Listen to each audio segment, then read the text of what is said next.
Alright. Niji fan commits sewer slide? No way. Yeah, man. That's what's happening right now. It's insane. I just learned about it like 2 hours ago. Well, accurately 6 hours ago, but damn. That's wild. It's wild what we're about to discuss here, chat. Yeah. Hold on. Before I start, is the audio okay? The levels on my OBS are not looking good. Hello. How about this? This should be good, right? Okay, no, how about this? This should be good, I would think. Hello, Allegraza, hello, Kira, hello. Bit quiet. Okay, good. It's the audio for the background music is not too loud, is it? Because going forward, I think I'm gonna go with that sort of music or like background music because apparently it fits me really well. Oh shit! Douglas Diaz again with the gift, with 5 memberships gifts. Thank you, man. Thank you. Brother, I have no idea what your job is, but I appreciate you coming into literally every single stream and being generous and giving people like the opportunity to get like some content behind the scenes. Yes, yes, yes. So thank you for that. Music could be a smidge quieter. Okay. This should be good, I think. Yeah. That should be good. Alright. Because, oh boy. Damn. It's got the alcoholic wisdom kind of vibe. That's great. So, you know, it's interesting how I discovered this. How I discovered this is actually like one of my friends, which really likes some NIJISANJI people, like really like ranting to me about how like someone needs to apologize. And that's someone being like some fan. Well, she didn't actually talk to me. She just started ranting on Twitter, using the hashtag. I forgot what the hashtag was. Rest in peace, Denise or something. And then I was like, oh wait, hey. I hit her up. I was like, hey, what the fuck's going on here? And I was like, oh, are you gonna cover it? And then just sent me all the relevant links. And I'm like, oh my god, Jesus Christ. Hello there. What's the drama of the week? Oh, there's a lot of dramas of the week today. Well, I mean, it's a full week. Like, MSM Talent, the Superchat, the CEO of MSM Talent, the one that we covered 2 months ago, actually being literally committing that he did crimes. Yeah. And that he's actually an actual sociopath. We had Idol disbanding because apparently they're at least to me they seem like they're going bankrupt and they don't have resources anymore. So they got acquired by Idol. But then it's interesting how that acquisition happened because like I have a question, right? The question is, if Brave Group acquired Idol, this is something that I failed to mention on my coverage on the second channel. If Brave Group purchased Idol, but then the talents were going to pick and choose whether or not they were going to keep their IP and go indie, what was the valuation that Brave Group got from Idol? Are they just buying the company itself? Are they buying the staff? Are the staff members leaving? Like, how do you pin a money if the talents which hold the brand are not guaranteed to stay anyway? That's interesting to me. That is interesting to me. Disbanding is incorrect, I think. Oh yeah, sorry, not disbanding. Acquired. Yeah. So an average week then. Yeah, man, it's the average week in VTubing. Literally fucking the next VTuber agency getting bankrupt because it's really... The thing about VTubers agencies is that it's very hard to maintain a consistent cash flow without killing your agency. Especially if you have few talents, few revenue streams, and you have a lot of overhead. And when you're spending the sort of money that Idol spends, because Idol, right? Idol spends a shit ton of money for a lot of resources and for a lot of shit that, in my opinion, are not necessarily needed for the quality that it is. Right? I mean, I'm sure the talents appreciate it, but you have to dance a little bit between compromising what you can give to the talents and compromising what's necessary in order for the agency to stay afloat. When will they learn the lessons? It's hard. That's the thing. Like, again, I talked about this in my NIJISANJI video and even last 2 weeks ago when I initially covered this. But there's a reason why every single VTuber agency eventually resort to doing what the same things Hololive and NIJISANJI does. Because those are the business models that work. Or at least won't sink your fucking company in the first year or something. Yeah. When Fishman spoke about it, he said he has at least cash flow positive. I mean, that's great, right? That's great. Yeah. Yeah. Because, like, Sakana has a lot of talents, and it seems like all of them, at the very least, are earning decent money. Not necessarily, like, they're not necessarily just earning the same bucks that NIJISANJI and Hololive is earning, but they're still earning quite good money. Yeah. Yep, they need to say that FaZe is fully profitable now. I mean, hell yeah, man. Great. Especially with the rise of FaZe Connect in 2024.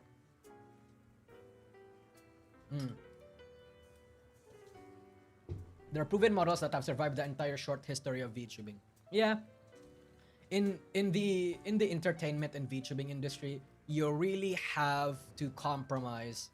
You really do. You can't market yourself to the VTubers. You market yourself to the fans. FaZe Connect has salary. Yeah, so again, FaZe people in the chat right now, you can correct me if I'm wrong here, I forgot. But I remember that if you're not earning that much or you're unmonetized in FaZe, I think they give you like a base salary until you actually like make a relatively decent profit.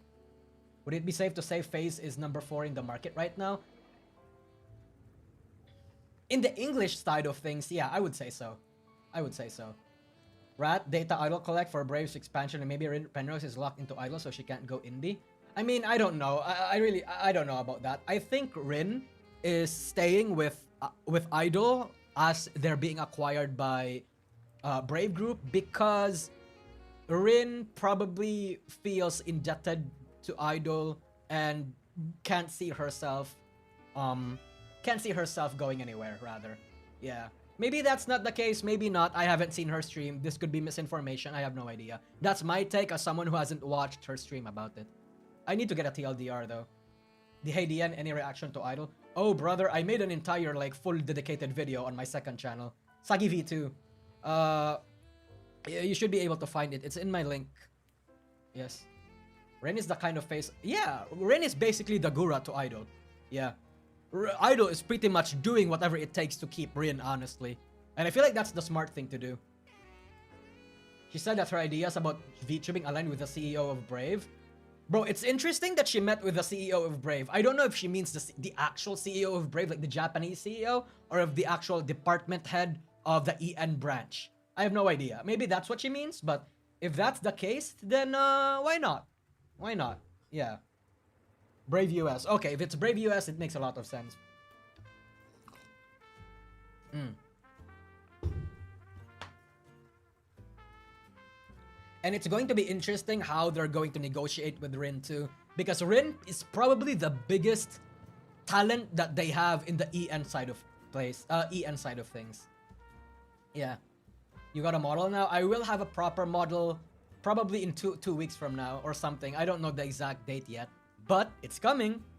It's coming. I'm gonna have a proper VTuber model. And it's pretty cool. And you can loot her all you want. I will loot her all you want. There are 3 scenarios under the US law that this could have happened. They got paid in stock for service, capital to give the company, hostile takeover, supported investors, employee talent. I don't think it's a hostile takeover. I don't think it's a hostile takeover. I mean, this is just my rat, right? This is just my rat. Again, I have no idea what's going on in Idol, but I think Aviel just wanted to bail. I feel like he realized how difficult it is maintaining the agency and realized that he still wanted to do the best for his talents, but can't reasonably sustain it himself anymore. So she just, you know, the opportunity to go to Brave to get acquired by Grave comes up, and then boom, yeah. Artists, you know what to do. Hell yeah, bro. Adviel just sold.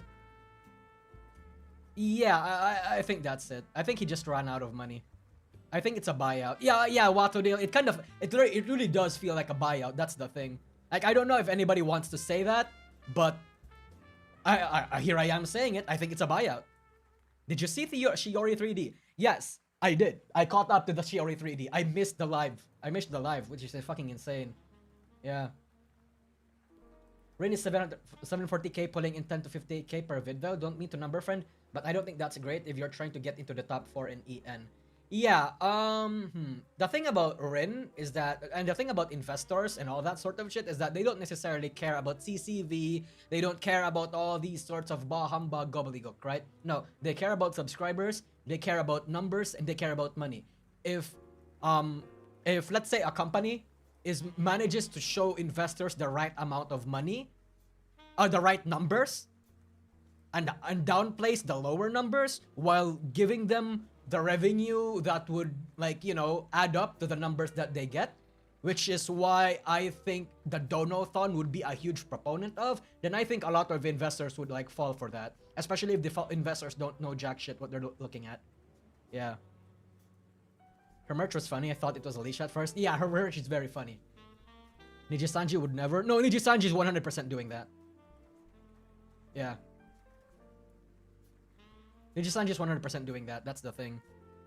Anyway, let's talk about the stuff that we're currently going to delve into here, because we have a very interesting drama, which is that a Nijisanji person drinking coffee right now at 1 a.m. because I'm a degenerate like that. The drama that we have right now is that a Nijisanji fan apparently attempted to commit unalive. I don't know if I can say suicide on YouTube still. I feel like I got scared by the other people. Hey KS Cart, hey Suni, hey Devster. Yeah. What do you think of Vialore? Honestly, I've only really watched like one talent from Vialore, and that was like 2 clips from her. So I don't know. I don't know too much. Yeah. Anyway, faking your death for clout is crazy. I don't think it was for clout. That's the thing. Let's engage into that. Hold on. So, the original tweet got taken down. That's why I had to rely on. Oh shit! My fucking thing from. Okay.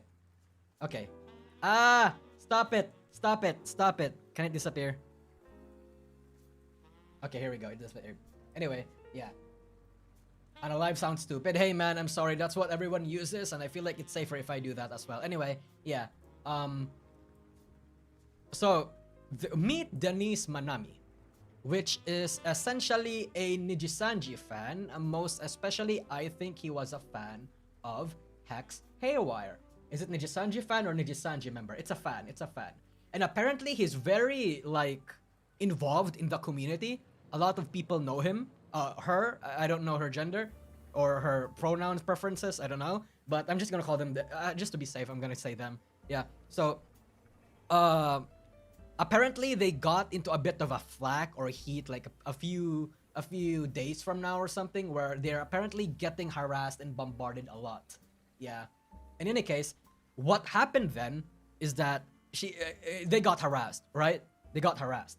And they made this tweet basically saying, hey, this is an actual farewell to everyone. I know this is terrible and heartbreaking news that I'm gonna share, but I hope no one gets affected by my disappearance. Some of you have already guessed what I'm trying to do. I'm gonna attempt again and see what will happen. I've been harassed online and insulted to the point that my mental health can't be saved one bit. Now, as for how they got harassed, I have no idea. Like, I feel like if there's any Nijisanji fan right now that wants to give me the context as to why she got harassed, that would be great. Yeah. Anyway, let's continue. I received a lot of support from each corner. It did cheer me up a little, but Savior or Dayano decided to make a comeback and ruin my heart that's already had millions of scars from the pain. I had enough. You win, Dayano. You win. I'm sorry for doing this. I promised myself I won't do it again, but it seems like I've been driven to do it. The doxing, the insults, the death threats, and that one disgusting picture, it truly disgusts and makes me uncomfortable. I love you all so much. I'm a million times thankful for all the support I received from everyone. No words could express how thankful I am for everything. Don't be sad when my attempts works. Be happy because you were there to see me when I was still breathing. This is a goodbye maybe. Could we meet again? Sincerely yours, Denise Manami. Yeah. Some guy named Savior kept telling her to off herself IIRC. Yeah, Hunt G Bunt, but I wonder why. Like, I wonder what reason he had to do that. Like, did this Denise person commit a crime or something? Like, Jesus. I mean, I get emails a lot and like DMs telling me to kill myself, and like, you know, maybe my reception to death threats and like insults have grown a little, but I do wonder what happened. What did this person even do? Yeah, that's my question. Yeah. Anyway, I know this fan has been hospitalized for last month. Yeah, the fact that he said attempt again means it's not her first time. Their first time, rather. Yeah. Whatever the reason, Denise did manage to get public to force Savior's account to be deleted. Oh, hey, man, I guess that's great. Yeah. The lore is something I needed to get down to. But anyway, so yeah. A little bit later, we'll go from the Kurosanji Twitter here. A little later, her sister, or apparently someone managing his platform, did actually release or say that yes, she was alive. Rather, yes, she was dead. Her attempt worked and all that sort of stuff. Where is it? Hold on. Okay, yeah, here we go. Never mind then. Oh yeah, here it is. Yeah. So anyway, yeah, her sister managed her. Oh wait. I think it's here. I think it's here somewhere. Yeah, here we go. Hey, oh shit. Hey, it's me, Alia, that I'll be controlling her account for a little. I want to make an appreciation and sort of a fly high tag for my lovely best friend. I want to read it out, most of them during for the funeral. I don't really have a unique tag to come up with. Tag, rest in peace, Denise Manami. And look at the views, chat. 191k views. Bro, a lot of people mourn this shit. A lot of people mourn this. So it's like, it's huge. I think it's unique and cool that a VTuber fan base, any fan base for any matter, or from any person for that matter, is celebrating the death of a mourning the death of a very prominent figure. I think that's pretty cool. I remember that that one Holostars member did it too when one of her notorious fan base died rather. It was yeah. But apparently there was a discrepancy because like this tweet being made and then this tweet being made, it's like they had like a very short time span before it being made, like 2 hours or something. Yeah. Let's start from the goodbye letter, which likely you've all seen from this void, which was made 1:44 p.m. UTC. This was4followed by Alia 3:40 p.m. who makes their first post saying that they couldn't reach Denise and ultimately logged into her Twitter account. They then replied to a post at 4:3 stating that they just called the EMS and the ambulance have been dispatched. A later tweet states that EMS emergency blah blah blah EMS took 10 minutes to arrive, meaning that EMS arrived at approximately 4:13 p.m. Further on this tweet, Alia tells us that the body was found hanging in the air and was already cold, which is medically impossible. Yeah, your body won't get cold within a 2-hour period. It's insane. It's actually insane. Going on the based assumption that Denise passed in the same minute or sometime after she sent the tweet, that would put her on TOD at approximately 2.5 hours previous time of death. Prior rather. With this timeline, the body would not be incredibly cold by then. Yeah, if Denise had an average healthy temperature at 36 Celsius, she would be approximately 33 Celsius, not even super noticeable. Medical professionals are very particular on ordering wouldn't use cold body unless the body was well below 21 Celsius. But going back on Alia being told, why was she? She was neither near next of kin or family, so either there was privacy issues taking place here, or things aren't what they seem. You even see in death that there are patient confidentiality and privacy laws. A medical professional would not disclose information about a friend's suicide to a non-family member. Finally, Elia tells us that Denise has been sent to a funeral home, which is impossible as suicide is treated as unnatural death. Therefore, an autopsy and investigation must be performed by a pathologist and the police. This is not done privately, and it is an investigative matter. Once the investigation and autopsy are complete, the body is usually released to the next of kin or a designated representative for funeral arrangement. Yes, cyberbullying does cause people to take their lives often. It's an unfortunate reality that we all live in. Blah, blah, blah. Yes, it's sad that she got bullied and she didn't deserve it, but this is not okay, right? But then what's interesting here is that a lot of people, hold on, I'm gonna go through this hashtag right now. A lot of people did genuinely mourn this person. Yeah. They did mourn this person a shit ton. And like a few others were questioning the validity of this because again, the time discrepancy, a lot of the things happening all at a very short period of time, a lot of things were sus. So whenever people brought to questioning it, like, you know, were very skeptical of it, they were apparently being met with backlash and all that sort of stuff. It got to a point that a few Hex Haywire fans were actually trying to bring this to his attention to address it. And I have no idea why people would do that. I have no idea why people would do that. I think that's kind of fucked up. Yeah. Yeah, no, 100%. Yeah, apparently Hex used a lot of their assets and all that sort of stuff. Yeah, see, a lot, as you can see here, a lot of people are mourning her. Yeah. A lot of people are mourning her. Yeah. Yeah, people who think, oh, they'd never do this, stop victim blaming, are so easily taken advantage of. And I think that is the problem with a lot of these safe spaces.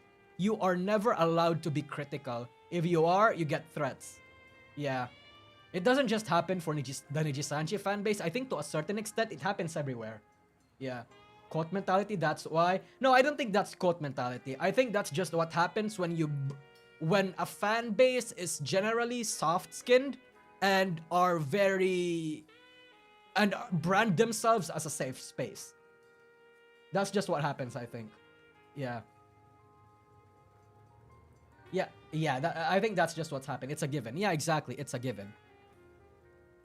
And shortly after, they got exposed because this tweet popped off from Faith is here with over 400k views now, saying that Denise Manami faked her death. I received screenshots by an anonymous account named Cloud. They explained to me that they saw another account named Denini. Denini has been active up until an hour ago. Cloud found this info herself. Look at this. So literally, her PL, or rather her private account, got found out. And this is it. Deneni, VTweeter, Vtuber, I bloom softly, yeah, whatever. Update from me, main account. Yeah, so this is proof that this is the main account. And this is the sub account, rather. Yeah, so again, proof that they are the same account. Boom. Boom. They are actually engaging with people. Yeah. The account calls themselves VTweeter. Oh no. I mean, I don't know if that's ironic or not. I could understand if that's ironic, but if he thinks VTweeter is like a badge of honor, then that's like, I don't know what to tell you, man. I don't know what to tell you if you think that's a badge of honor. Like, I know there's a trend for a lot of people to subvert what is normally an insult, but in a lot of situations, it just doesn't work. You should not be doing that, brother. Really, seriously. Yeah. A badge of honor? Yeah, it's like how simps... Okay, remember in 2020, when simps used to be like an insult towards like people who really would actually just kill themselves over malady? Yeah, and then the VTubing community turned that into a badge of honor and started unironically calling themselves simps. Yeah, man, that's just what it is. Yeah, bruh fakes death, but that can't do it properly, right? Yeah. So, they got exposed, and judging by the reactions, people are none too happy. Oh wow, Denise's main page got deactivated and Denini changed her name to Beatrice. I'm so sorry to all the people who cried for Denise. In my opinion, Ilya and Savior are probably fake too. Again, thank you, Cloud, for letting me know. So Savior, so again, maybe there's rats around the community that Ilya, whoever that was, and Savior was probably not real, and all that sort of stuff. And here's Cloud with her thing. Yeah, again, proof of her activity on her main channel. On August 1st today, 2 hours that account retweeted to this reply. How would Denise be able to tweet if she's no longer alive? Notice that it still says Denini on the account, attaching a screen recording as well. Yeah. So actually just, they got receipts for this. They got receipts for this, which is great. Which is absolutely great. I don't think that savior is fake. I think she posted screenshots of him harassing Denise. Oh, that would be interesting, Catherine. Thank you for that. Oh, you're a previous sickling. Hello. Welcome, welcome, welcome. Yeah. You're, as somebody that used to be in this community, or if you're still part, your input would be highly valued. Yes. Anyway, she now changed her ad to Bia Bobo or whatever, Beatrice. And we're going to get into Beatrice later. This clearly is a mentally ill person, should be banned permanently from his chat and from the internet. So malicious. Yeah, man. Yeah. That's just what it is. Get him on the call? I don't think I'm gonna do that. Yeah, I mean, unless she's, I don't know. I feel like the process would take a while. Yeah. Anyway, she did actually respond to this. Beatrice, after like getting exposed and all this sort of stuff, did respond to this saying, yes, I am Denise Manami. I won't deny that. Yes, I did indeed attempted. I'm in the hospital recovering. I want to apologize for troubling everyone in the community and outside it. When I woke up in the hospital, after 3 to 4 hours of rest, I asked my aunt to get some stuff, including my phone. And once I got a hold of my phone, I was logged out of my main account. I tried to log back in, but it seems like someone changed the password, which I assume was Alia. Okay, now this part, I don't know if I believe this. Right? I don't know if I believe this, because at this point, the fact that whatever she tried to pull was happening, with her body being cold and all these sorts of shit, like, I think it's the best that we take every single thing that this girl says, like, you know, uncritically at face value. We don't take it at face value, rather. Yeah. Yeah. I don't know why you'd even change the password. Like, you have to think about this from a perspective of why they would do that, right? So anyway, when I checked my main account's profile, Ailey updated everyone that I was found dead and cold to the touch. Doesn't make sense that my body was cold since I googled that a human body will at least... Okay, but why? Well, why would you do that? Why would you Google that? Yeah. I also saw that she decided to make a tag, rest in peace Denise Manami, and it trended an hour ago or so. So this is the thing. While I think that it's cool for a person to, or for a fan base to like mourn the passing of a very established part of a very established figure in the community, I have no idea why you'd want it to trend. Like, why would you do that? Like, that's some clout chasing behavior, honestly. That's like attention seeking behavior. You make a hashtag rest in peace Denise Manami. Like, what sort of cock sucking behavior is that? I think that's fucked up. I think that's insane. Yeah. I feel like, ops, I need to come up with something. Yeah, exactly, Moezy. I think that's what's happening. She just didn't like that she got called out and is trying to go back. I attempted, maybe true. The attempt may be true, but no hospital will give you your phone just for 4 hours after you attempted. I mean, I'm gonna take your word for that because I've never been to the hospital for that sort of serious head injury. But yeah, no, 100%. I have no idea how this happens. I'm actually annoyed. If you're gonna fake your death online, do it right, bro. Your death online, how hard is it to stay off the Twitter for a couple of weeks? Yeah. Yeah, no, 100%. 100%.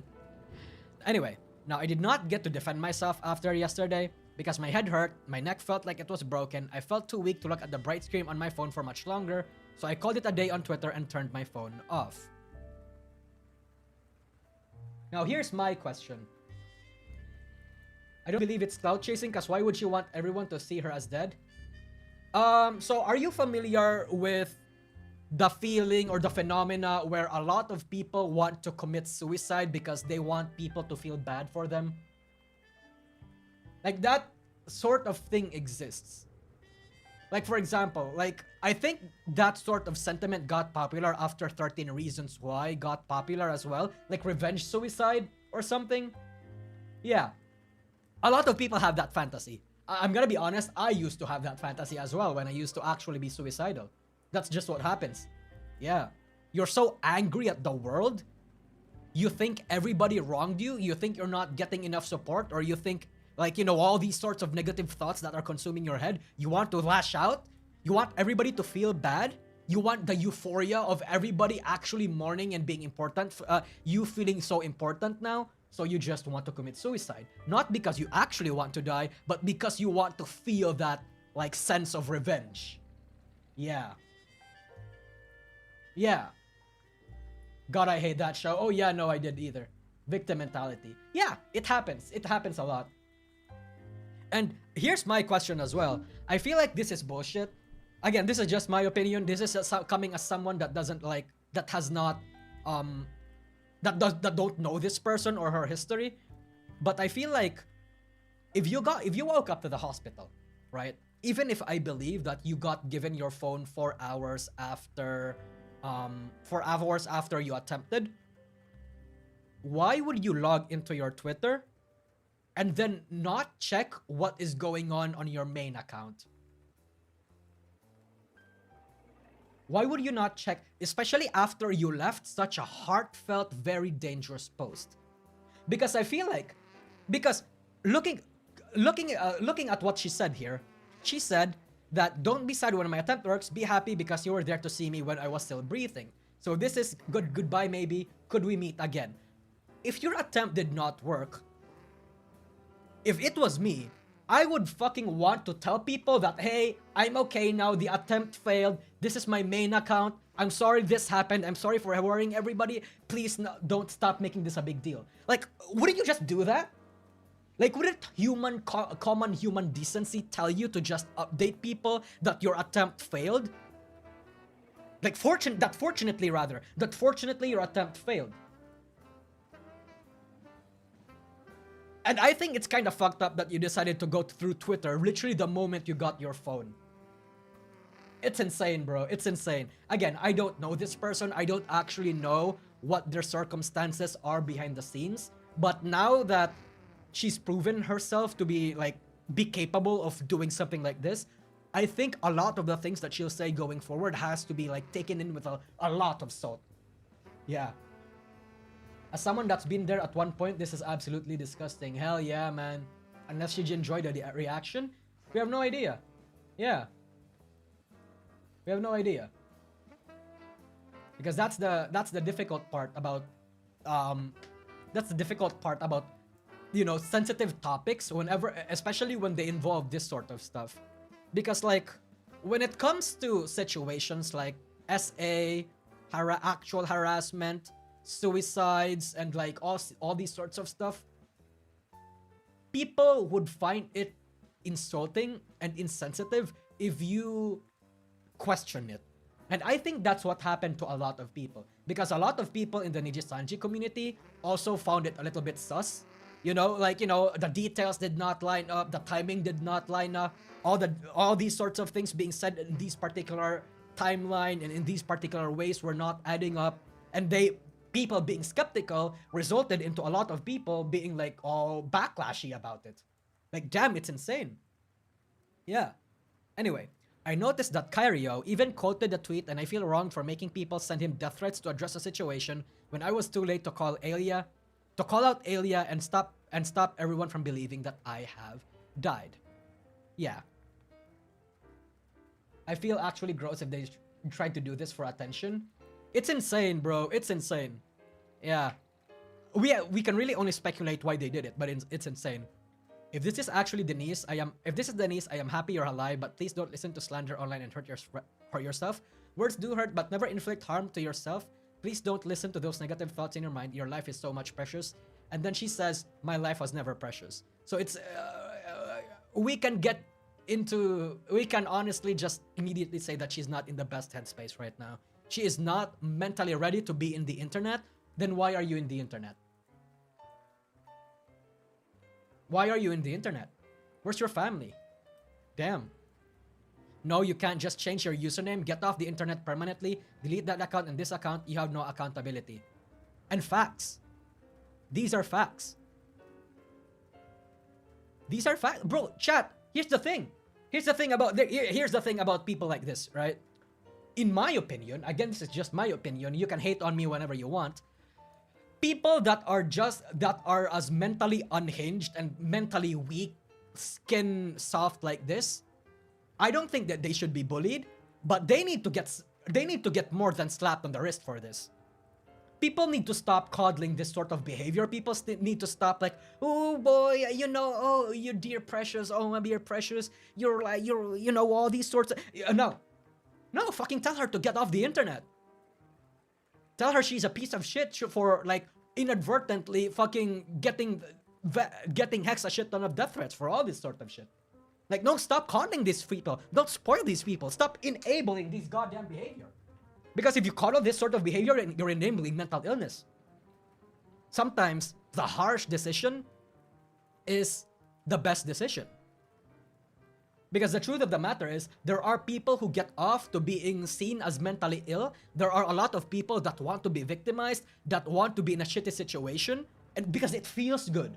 Okay, because I feel passionately about this because this is someone this is coming from me, someone who actually did a.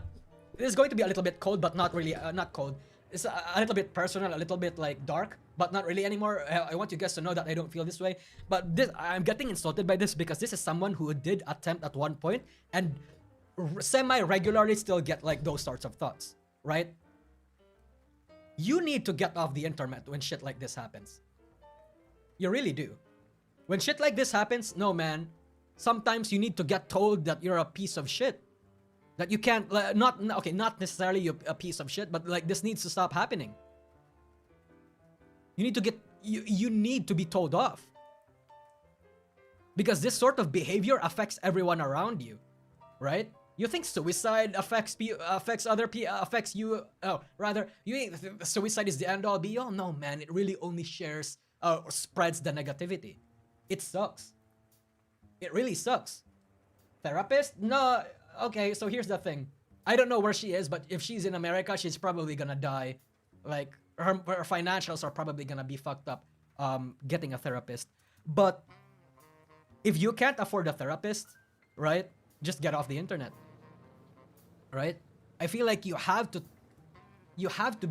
get yourself in a situation where you can't see that sort of shit anymore. You know why? Because chat, here's the thing. I'm gonna say this once, and I'm only gonna say this once. Hold on. When you're suicidal, chat, when you're in a very bad mental space, it feels good. Why do I think it feels good? It feels good to see yourself as a victim, right? It feels good when you imagine all these dark thoughts, when you... I don't know what to call it. I feel like I've watched a research paper about it where like self-deprecation actually feels good because you're used to it. It's the only thoughts that you know. It's hard for me to describe that right now. Yeah. And unfortunately, I mentioned this in my Menhera video, but sometimes you can't help people like this. You can't. Because when somebody is drowning, you try to help that people, they're gonna fucking drown you trying to stay afloat. That's just what's gonna happen. Pity is addicting. Yeah, self-pity is addicting. Here we go. Yes, self-pity. Self-pity feels good. And I don't have... I can't exactly break down why that feels good right now. Because I don't have the medical know-how and the psychological know-how as to why that is. All I can tell you that it does feel good.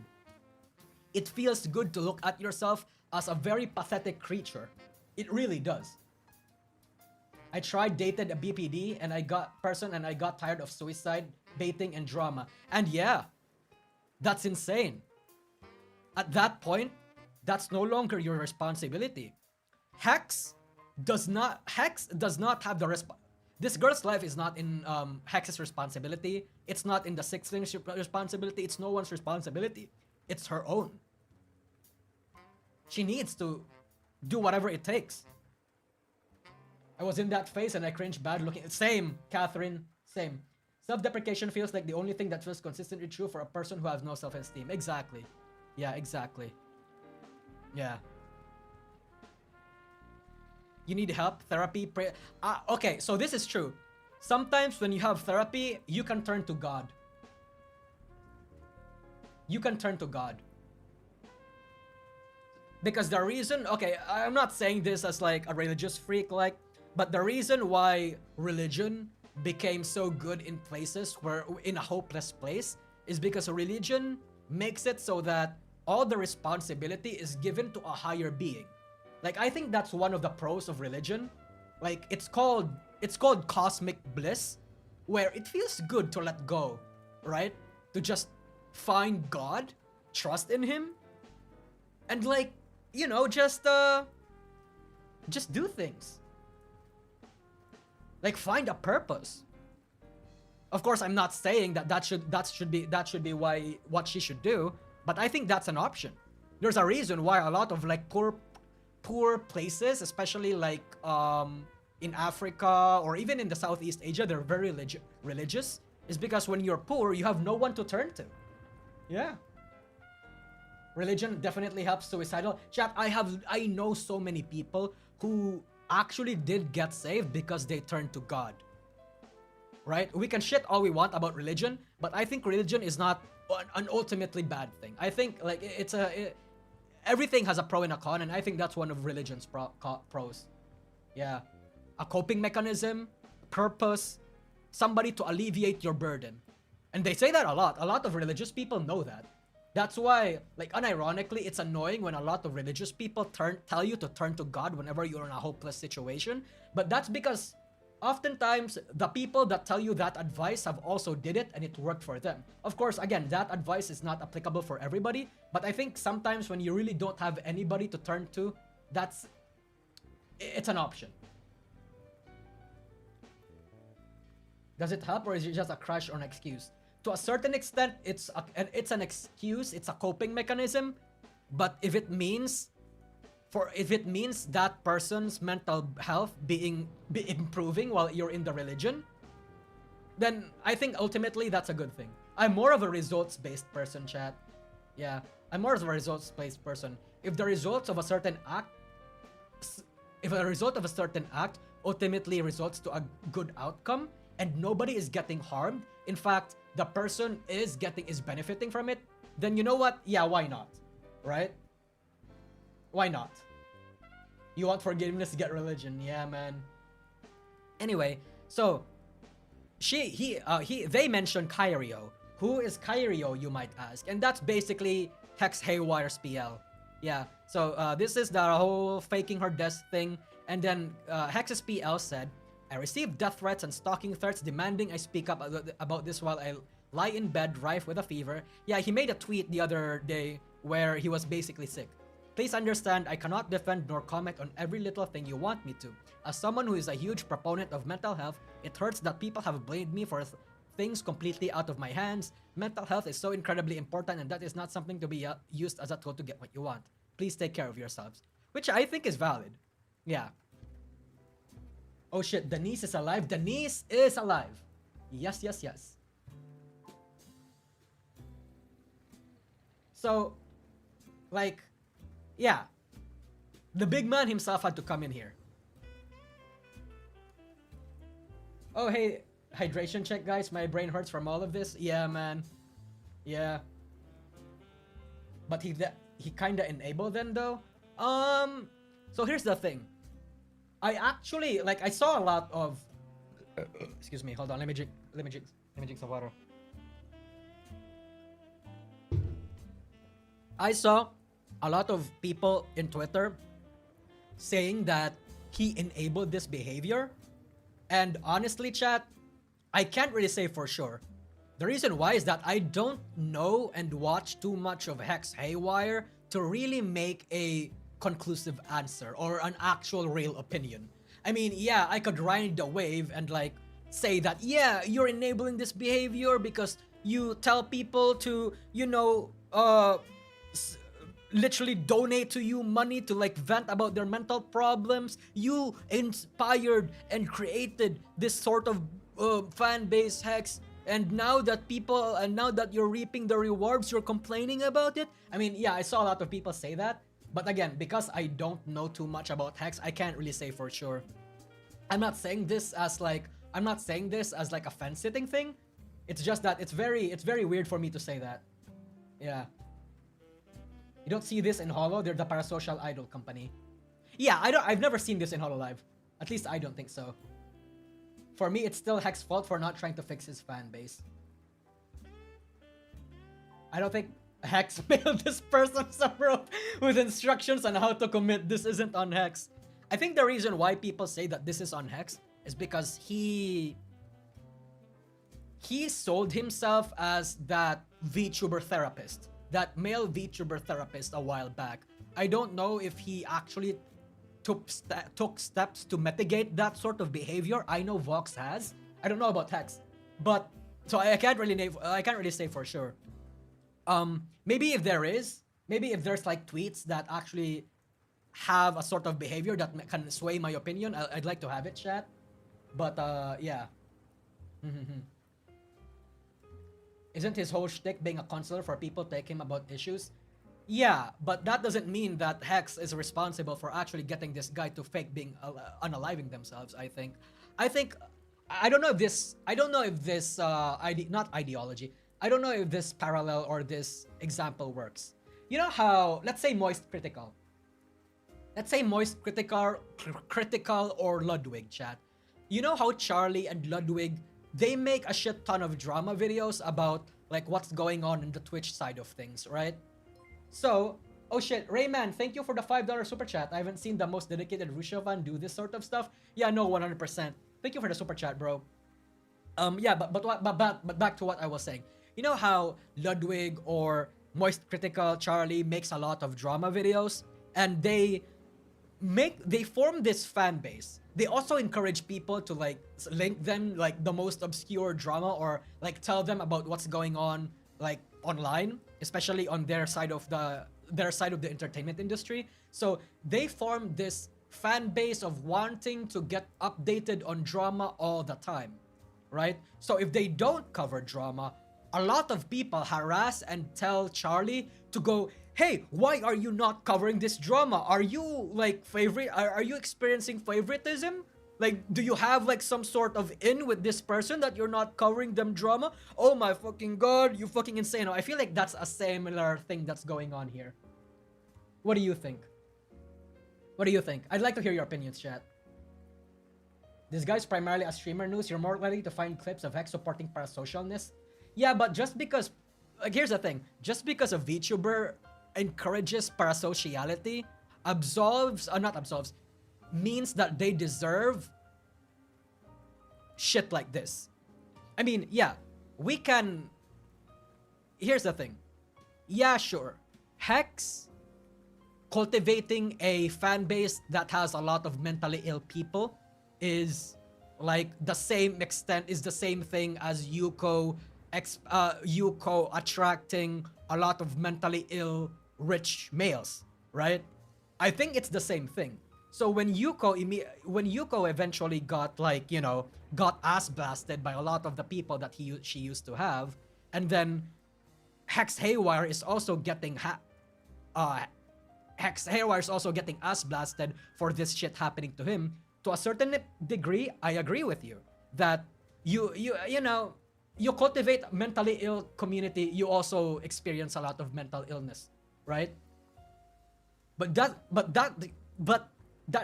you can't be fucking blamed for shit like this. I think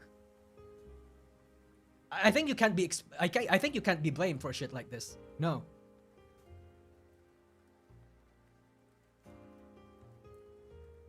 Not saying he deserves it, but he absolutely enabled it. Yeah, maybe that's something I can half agree on. Maybe, yeah. I generally don't think a content creator should take responsibility for the actions of their fans, and the fans shouldn't rely on them for this stuff. A situation like this is why. Oh yeah, no, 100%. 100%. I agree with you.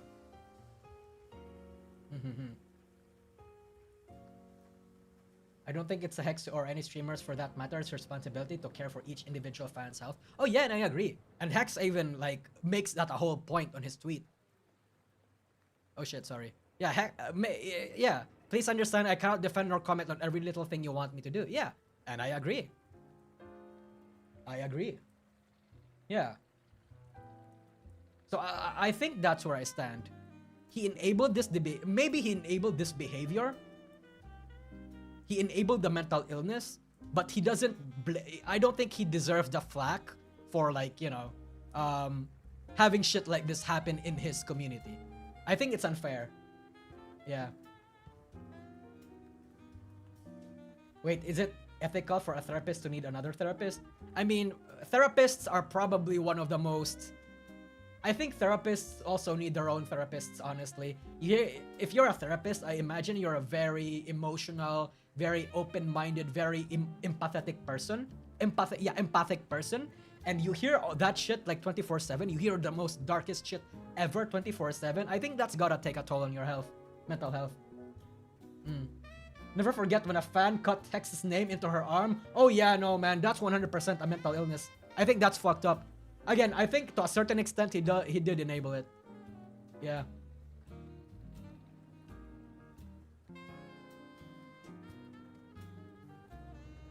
Have you seen Parrot's tweet about Mikineko? Not exactly a tweet, but a quote retweet. Okay, let's look at Parrot. What did he say about Mikineko? I mean, if you call in the ins in any Discord, you should expect trolls, and Rusha's controversies are more for... Yeah, no, 100%. Yeah. Yeah, that's why I can agree with the sentiment.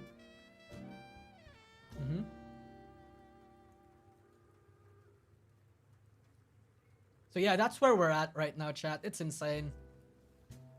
It's insane, bro.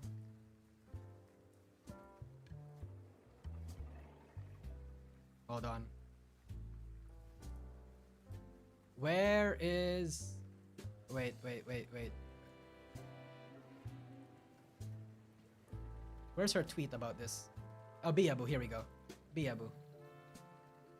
Have you covered the story about how Cliente against Taigaholic against being body types and deep platforms? Wait, what do you mean?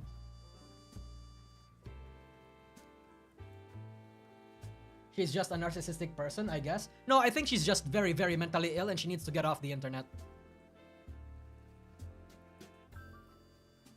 I think she's just mentally ill and she needs to get off the internet. Yeah.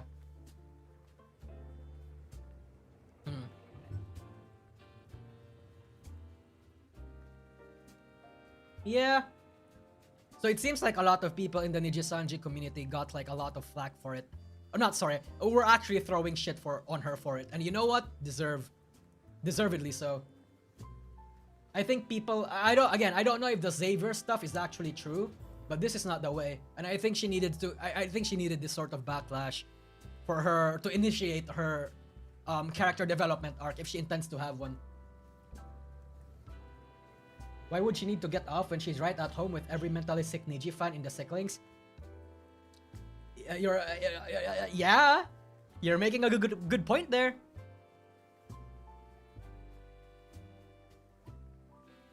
So it's a complete circle. Therapist, therapy, the person, and then therapist needs therapy, and then the therapist of that therapist needs a therapy. Yeah, no, I think that's what's gonna happen.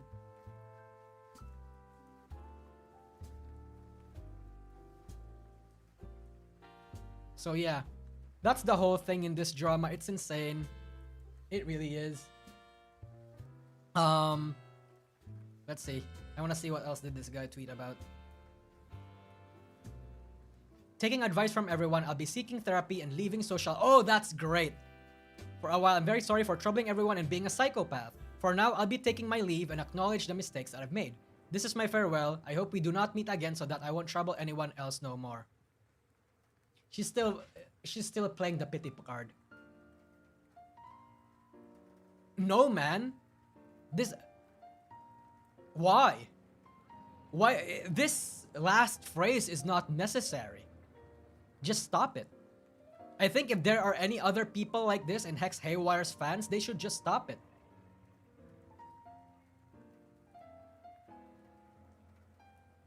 Fuck.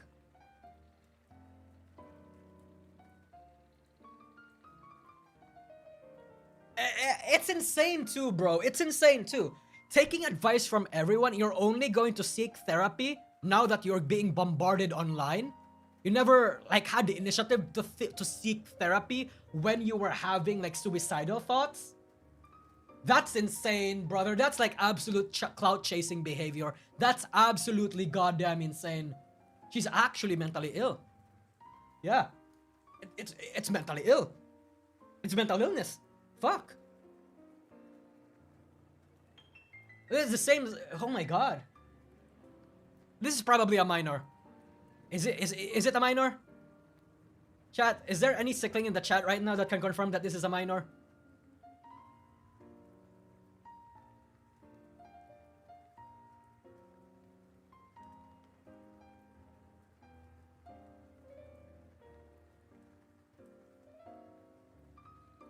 Alright, let me see this. The fact that many people mourn the loss of you is proof that you are a beloved person by many, but you have broken their trust and now anything else you say will be perceived with doubt. True! The pain of loss is death is not something I would wish on anyone and not something that should be taken lightly. Whether you're forgiven is up to many people who have shed tears over your death and the one who received literal death threats for your actions. No, I don't think she should be forgiven. No. No. No, man.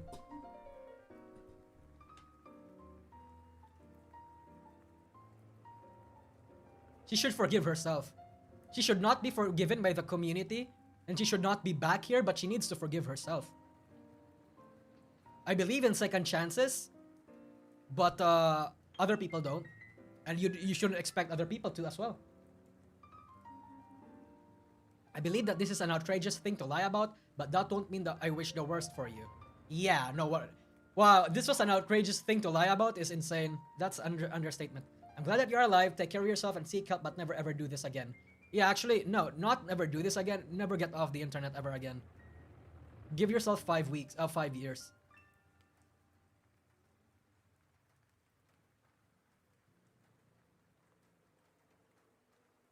I swear to God, you better not come back as another name. Chat, what do you think the chances are that she will?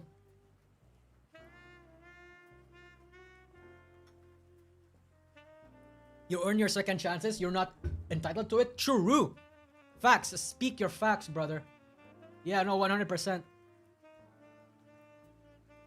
I think she's gonna come back. I think, in my opinion, I think mentally ill people like this can never really only stay off the internet.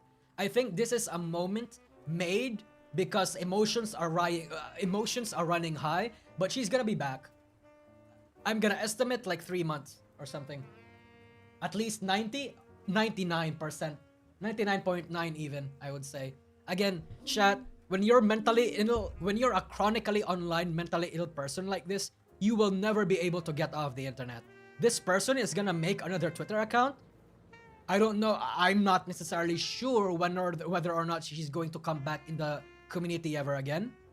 But she will be back one way or another. She will. I'm sure she already is in the auth account. Yeah, no, 100%. Beatrice coming back as a Rise Beat. Holy hell yeah. Do you really believe she's seeking therapy in the first place? She's shown to be a pathological liar already. Yeah, no.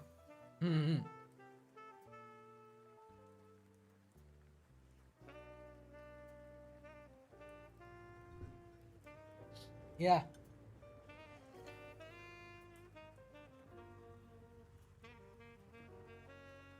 Yeah, man. Beatrice is also that Denise. Yeah, this is Denise. Beatrice next time's Rebecca. I bet you $1 million. Alright. I'm gonna hold you up to that. I'm gonna hold you up to that. I'm giving her the benefit of the doubt, not in the sense that she'll stay off, but in the sense that she improves. How old is she?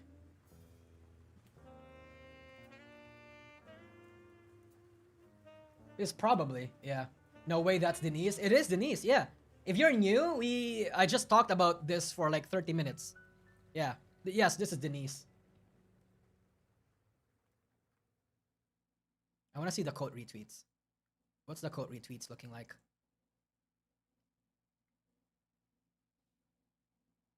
Go to the hospital and get continuous professional help. Glad you're alive. Never ever come back. Get the fuck off the internet and get some help. Yes. Strange. Quite strange to QRT him after he started everything.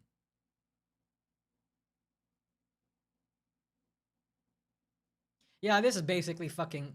Yeah, no, 100%. Beatrice over here. Denise.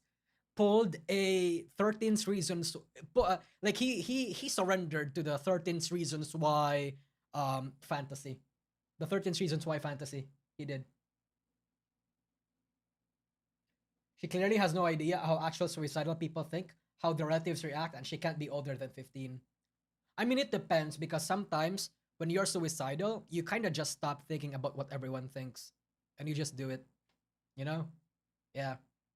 Because when you're suicidal, at least in my experience, you kind of are very angry at the world, but you don't know why you're angry at the world. You have like very small reasons, like maybe something, maybe you curse at you're cursing at the circumstances of your birth, right? Maybe you were born poor, maybe your parents were like this to you, maybe you were in an environment where this happens to you. All these little things from all different sources, and you don't know why you're angry. You're just angry. Yeah. So it's not necessarily that, you know, suicidal people aren't thinking about the consequences because most of them don't. Yeah. She's gonna feel cringe when she's more mature. Yeah, no, 100%, but that's important. The absolute shame that she'll feel later down the line will be important to her character development. Yeah. No, 100%. And just want to disconnect. Hey, man, yeah, I get you. Yeah, but all I'm saying is that I could tell that it was fake from the tone of the messages alone, but not but as Denise and Alia. Oh yeah, no. I think the way that she understood how a suicide happens and how the processes around it works is just from social media or some other like popular pop show or like whatever media that she had that depicted suicide in a non-accurate way.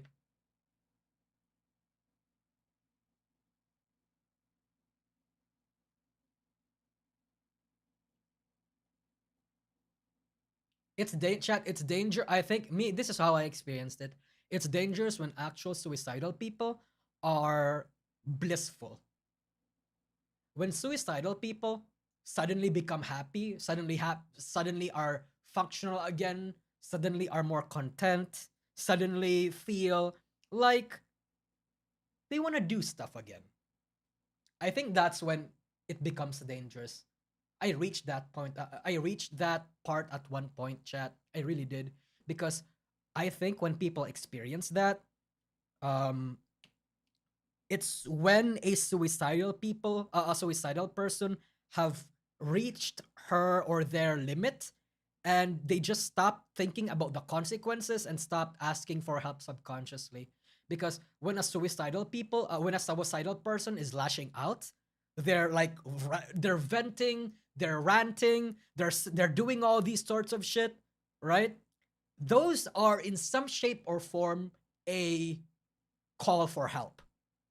They're still asking for help. They don't know it. They think that they want to die, but their minds, like right now, they're still functioning in a way where they don't actually want to die. They want help.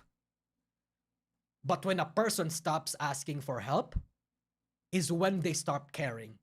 Is when they start acting okay again. When they start acting like a functional human being again.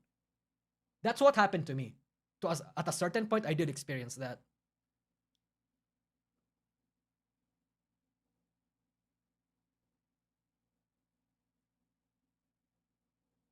They can just ignore it. Attacking her only make it worse. I mean, assuming that she's off social media, I assume that she's not going again. Assuming that she's off social media and assuming that things are actually true, then she's not gonna see what I see. She's not gonna be seeing that I'm fucking covering her news like this. No, she won't. Maybe if a friend tells her, sure, but probably not. Yeah, probably 3 months from now when she resurfaces with another out, she'll see this. And if you are seeing this, Beatrice or Denise or whatever your name will be, is get off the internet, bro. Get off the internet.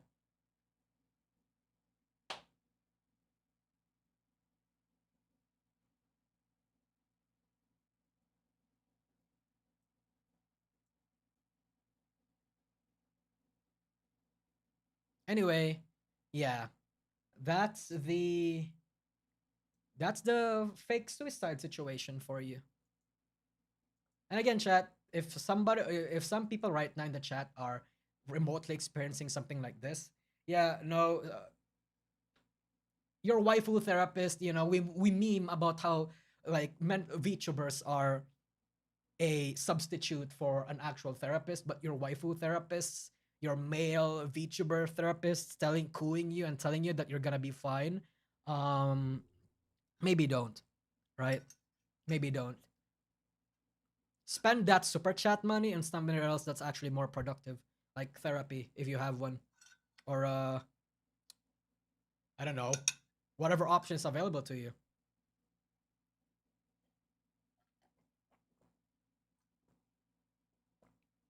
Don't take memes seriously. They're memes for a reason. Yeah, and I think that's important.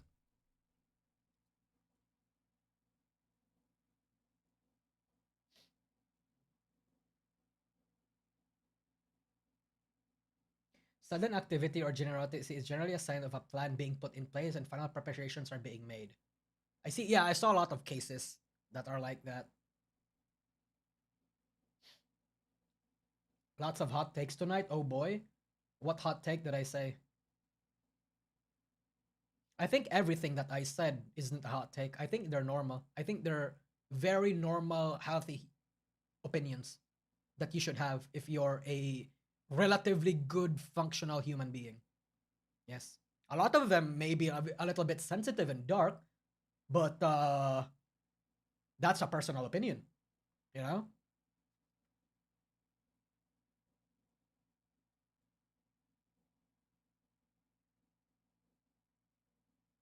Mm-hmm. And be more critical, chat. I no doesn't matter where you, doesn't matter what happens in that. It doesn't matter what happens, right? Whatever topic it is, no matter how sensitive it is, you are never a bad person for doubting or being skeptical of certain things whenever it's presented to you. If it's even if it's cases like SA, if it's cases that are absolutely sensitive, like all these sorts of issues, it's healthy to be skeptical. Like I said, I say this in everything that I do and say, but doubt everything, question everything, because that's the most unhealthy thing you could do as a person in the internet. That's just browsing shit for fun. Yeah. You're surprisingly emotionally mature for your age. Look, bro. What the unfortunate thing is, I was forced to be emotionally mature for my age. That's the thing.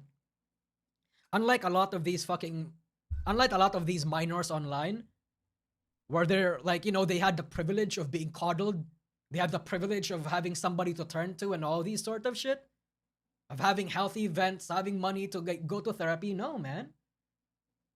I didn't have that resources. And I imagine a lot of you people in the chat right now don't have those resources as well. I bet a lot of people in the chat right now don't really have anyone to turn to, right? At a certain point in my life, I had nobody to turn to. I had no idea who I can trust. I didn't know who to vent. I had no places or resources that I can really rely on. I couldn't trust anybody, all that sort of shit. Hey man, it happens. And in a situation like that, you either break or you improve as a human being. You get your shit together or you lose your shit. That point is the most important and is the difference between between people, right? I'm very lucky that I'm the one who just decided to say, you know what, fuck it. I don't just wanna fucking lie in my own piss and cum and semen and swears. I wanna actually improve myself, right? I actually wanna be in a better position. If I have to be a little bit of a sociopath to do it, then why not, right? I'm at this point. I'm doing this out of self-preservation. I'm doing this because I need to, right? Yeah. Spite was my motivator. I hated myself. I hated everyone around me. So I decided that if I hate myself, then I'm going to be someone that I'm not gonna hate anymore. Right? Right? Spite is my most powerful motivator. And I agree with everybody in the chat right now that will say that it's not the best motivator, but it helped me. Right? I used to be a thin-skinned bitch, but that's because I I didn't have any sort of exposure, right? That's just what it is. I can't recommend it to a lot of other people though. I don't think I can recommend that sort of style to other people because people will always react to strong opposition in different ways. Again, other people might break, other people might improve themselves. It's good if you decide to improve yourself, but if you break, hey man, at least you tried. Spite is a hell of a motivator. Some people need it. Yeah, and some people only spite to improve themselves. Yeah. Mm-hmm. Don't do something that will hurt future you. It's like being a different person, but you become that person tomorrow. I don't even know what a future me is gonna look like, honestly. That's the thing. If I'm gonna be honest, right? Like right now, I would like to think that right now I'm in a state of metamorphosis. A lot of things are changing in my life right now. A lot of factors are like developing. And I don't know how these factors, how these exposures, how this attention, how these feelings will eventually turn me into I don't know how these factors will affect how I become in the future. I don't. But you know what? As long as I wasn't who I used to be, I'll be fine with it. If it means that I'm going to be a little bit more of an asshole, I'm going to become a little bit more of a somebody that I used to not be. I think I would prefer that than just me being as pathetic as who I used to be. That's just what it is.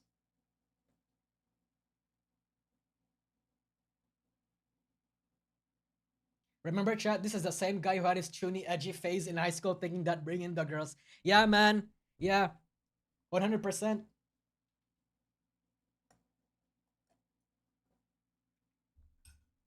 Eren Yeager metaphor. Look, bro, that's the thing, right? That's the thing. It's actually why I think a lot of edgelords and a lot of people who may not have experienced the best life in the anime industry actually relate a lot to Eren Yeager. Right?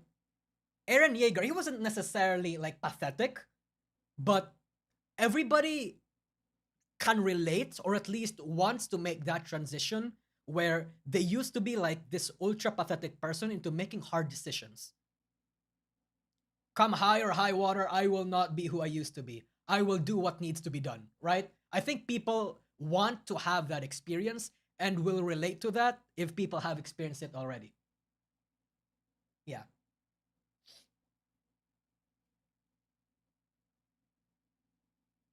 But he was also hot, so I feel like that's also part of the reason why a lot of people, a lot of people also kind of wanted to do that. Yeah. But yeah. You were a chuny? Oh yeah, bro. I've shared that story a lot. I used to be like a massive chuny. I used to be that one kid in class that would find corners, put on my fucking hood, and like sulk for absolutely no reason. I thought that would bring the girls and all that sort of stuff because like anime taught me that being this brooding, edgy person with a mysterious aura would be the one that'll attract the women. Yeah. Yeah. I mean, I had reasons for acting like that. It wasn't just chuny, but I embraced the chuny. Yeah. We still are. Lamau don't even pretend. Yeah, I am still chuny. That's the thing. That's the thing, Blaze. I am still chuny, but I manifest my chuny in a way that's no longer like that can creep everyone around me. Right? I manifest my chuny in ironic ways or in ways that I think are fun. Yeah. Critical said the same thing about the brooding phase. Yeah, that's why I actually like Charlie a lot because we have the same high school life. Although my high school life was infinitely, I think, worse. But we basically had the same phase. You were Kaneki Ken. Hey man, is what it is. Is what it is. Excuse me. Hold on. Oh shit, I just realized the music died. Okay, here we go. Being chuny without not being cringe, mission impossible. Hey man, sometimes being chuny is cruel. You know, it's funny. Especially if you're VTubing, it's an industry where you being a chuny is actually good for you. It's great. It's great.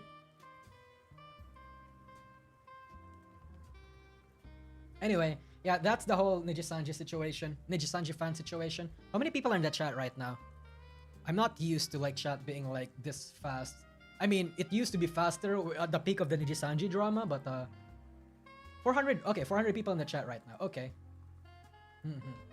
I do agree to be skeptical, but there are many people seriously struggling with mental health that are not obsessed with the internet. They don't deserve this hate. Oh yeah, no, 100% Reagan. They don't deserve that sort of hate. Yeah.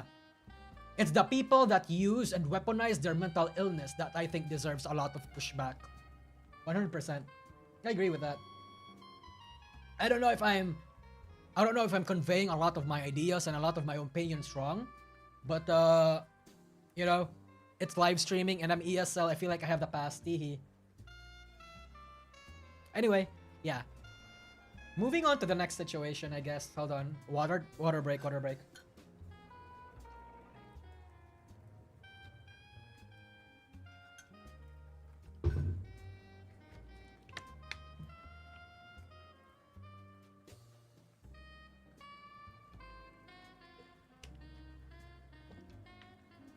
Dian, it's 2 a.m. Yeah, man. Like I said, like I said in the past or in my last couple of streams, my stream times are going to be unusual because I'm very busy in the morning and then I'm kind of half busy on the evenings. So my only real stream time is around 10 p.m. to 3 a.m. in the morning. That's really the only times I can stream properly. Yes. Yeah, so I have Rockvan. I actually do have some plans. I don't know how I can set it in motion, but I do have a plan. I plan to essentially have a marathon, a streaming marathon or something. Yeah. The Presnosagi getting a GF finally. Imagine though, right? If only.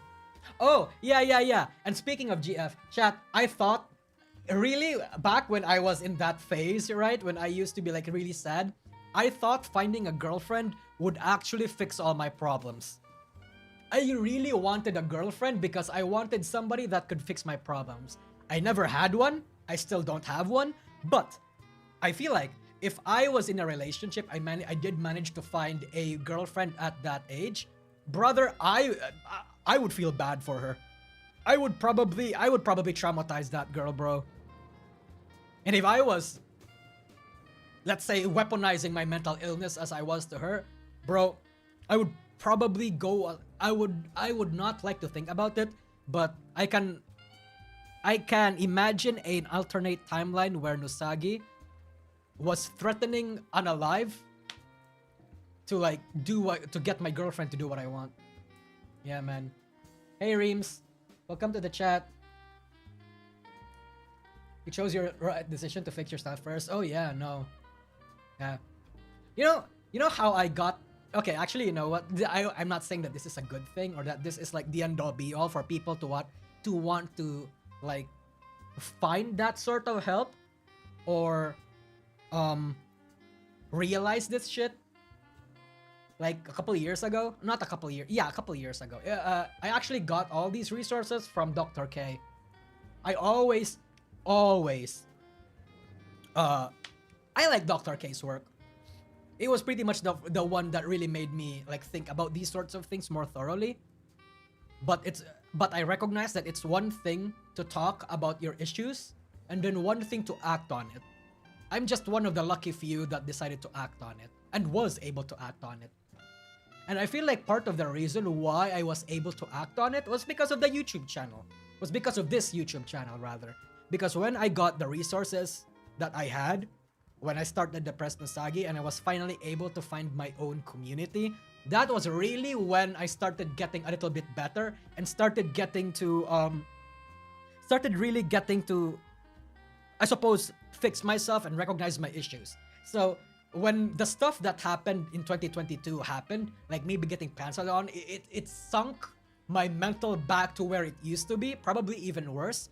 But then as 2023 and 2024 rolled along, that was when I started really taking like things more seriously. Decided to say, fuck it, I'm gonna stop what other people care. Yeah. I didn't need Dr. K to start getting my shit together, but he puts words to it, and that's cool. Oh yeah, no, 100%. Mm-hmm. We are the girlfriend he was looking for. Shut the fuck up, chat. Hey, past depressed Nasagi, she's hinting at you. Oh god. No, don't do it. Rima's gonna be even more mentally ill than I am. Anyway, yeah. So that's the situation for you.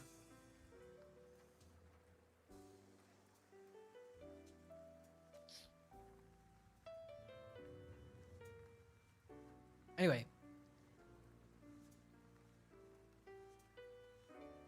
Oh yeah, I guess we failed to cover this. Oh yeah, we forgot to cover this. So, when Denise, right? Denise, when she actually did get caught up to all this sort of shit, she tweeted this out. I'll admit everything and everything. Denise did try to off herself, but she survived. But I wanted to fake everything because she did something to me in the past that I want to take revenge in. She did something to me that I despise and I want the internet to forget her art and everything. The I took her phone was actually just hacking into her account plus Discord to try to fool everyone, but I didn't know she had a second account that she had. Denise is fine and is in the hospital. The doxing and bullying was real. Me, Elia, faked everything as to try to take action of revenge. She did something worse to me and I want everything that includes her downfall. Don't blame Hex or anyone except for Xavier for my friend's death. I've seen some people point fingers to others rather than Xavier, who was the main one. Yeah, it's a Clara moment. Clara, what are you doing? Like actually just trying to pinpoint all the hate and give it to her. Holy shit, brother. It's insane. Yeah. Damn you, Clara! Who's Clara? Okay, so, Clara, for people that don't know, Clara was this meme in Twitch where basically I don't know what game that is, but it's basically a wall hack cheater, basically got caught on stream, like cheating, for a moment there, and then she realized it immediately, right? She immediately realized that, oh no, I got my cheating tools got exposed, and then she decided to say, oh Clara, what did you do to my PC and all that sort of shit. Clara, oh my god, Clara, why have you done this? Why are you trying to pin hate into me? Do you really hate me all that much, Clara? Now the internet is gonna hate me because you decided to put cheats on my PC. I don't know how you managed to hack, you know, shit like that. Yeah. Basically trying to make Clara a scapegoat. It's a Twitch lore. Yeah. It's a whole thing. Damn you, Clara, you harlot. Yeah. It's insane. Anyway. Yeah. Okay, chat. Next situation. Do we want to cover the MSM situation, or do we want to cover the Powdur Copycat situation? I feel like the Powdur Copycat situation's already been covered to hell and back, but I just wanted to provide a brief summary to people that are not like caught up to it. Yeah.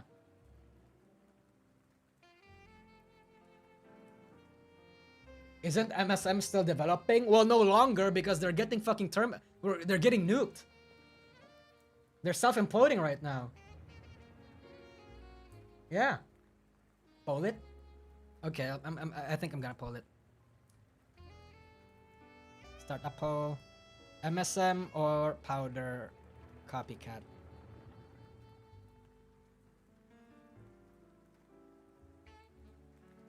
MSM. Copycat one is such a middle schooler nothing burger issue. Bro, imagine if fucking Hololive decides to like pull that shit on me, right? Imagine. Oh my god!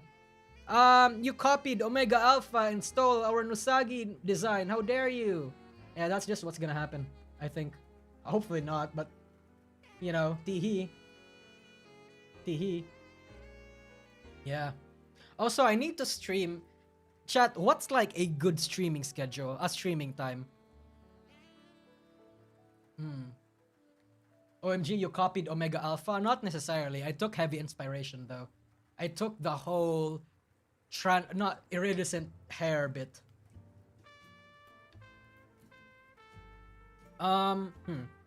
I wonder what time. Wait, Rima, are you in the chat right now? Reem, so what's usually a good time to stream? I actually don't know. I feel like normally the best time to stream, especially because I have a like 35% USA demographic, I should be streaming at the evenings, like 9 a.m., like somewhere in the mornings, or somewhere in the evenings. But because I stream at like normally morning for a lot of people in the US or afternoon, my CCV is kind of dead, or at least a lot of my regular viewers are not dead. I should probably look at my analytics, honestly. Yeah. Okay, it depends on your audience. You're used to streaming in morning. Well, I mean, yeah, but the problem is that was back then.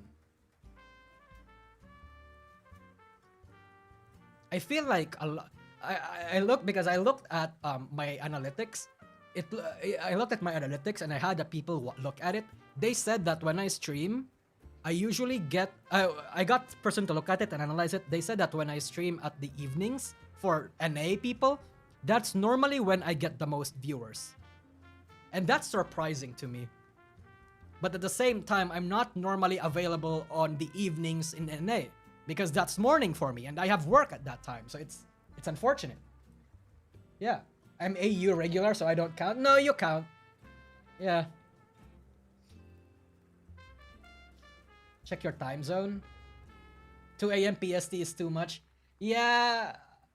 My past 4 streams have been me streaming at a very inconvenient times for a lot of my fan bases, because my fan base, not my fan base, my demographic, according to my YouTube stats, are not that active from 9 p.m. to like 5 p.m. And the fact that that's when I usually stream is like, that's fucking gross. That's fucking gross. Like I tank a lot of viewerships because of that. So I feel like I need that. I feel like I need to adjust. I don't know. Analytics goes Burr Mason. The numbers make my head tingle. Yeah. EU viewers ignored as usual. Brother, what do you think I'm doing right now, man? What do you think I'm doing right now? Come on. Besides, is any in Hololive Advent Justice like streaming right now? Let's see. They should be, right? They should be.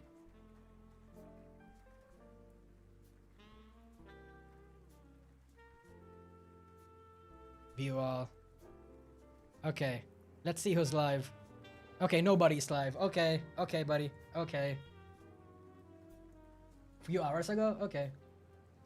Catching my viewer. Yeah, that's insane. I am so sorry for that. Catching your streams at 2 a.m. is bad for my... Yeah, I'm so sorry. I am absolutely so sorry. Look, I promise, I'm going to stream at a more convenient time. I'll make time for it. It's just that right now things are a little hectic, that's all. Yeah. CC usually streams around this time. Okay, interesting. Okay. Okay.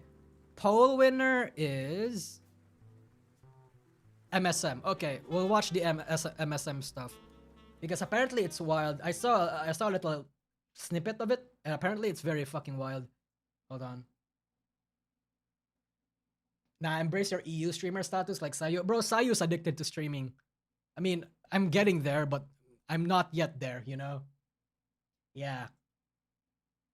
Alright. Hold on. Let's watch this. Let's see what's gonna happen. We return back to MSM Talent, a talent agency, not a VTuber agency, who at one time was representing over 40 indie VTubers. That now seemingly no longer being the case. MSM's public talent roster over the past 4 days dropping from 40, then to 30 talents, hours later then dropping to 19, and later down to 15, until MSM went ahead and closed their talent roster page. Instead, only leaving the message of, please email info@msm.gg for roster information. That's dangerous, I think. The MSM Twitch team, also originally hosting dozens of VTubers, having now been cleared out of talent and then altogether removed from twitch.tv. This automated portion of their website now saying, proudly representing 0 creativity charged individuals. Also stating connecting with an audience of over 41 million across various platforms. That number never adding up, as even at its height of 40 talents, those talents still garnered an impressive 17 million followers and subscribers on various. Oh shit, Blake! Giga Chad, thank you so much for the 50 gift subs, bro. Absolutely, thank you. Oh yeah, speaking of gift subs and like donations, I added like new sounds to my Stream Elements tipping page. It should work. I tested it out. It should work. But I guess I forgot to add a membership gifting thing. But thank you, Oil Baron people. Thank you thank you so much. Thank you so much. I appreciate that. Various platforms. And that's now bringing us back to Seth, self-described as a manager man and fun guy, and who also operates as the CEO of M. So, lore recap. Seth, I recently uploaded a clip on my second channel, Sagi V2, because I wanted to recall how I wanted people to remember what this was all about. Seth was this absolute hustler of a motherfucker, right?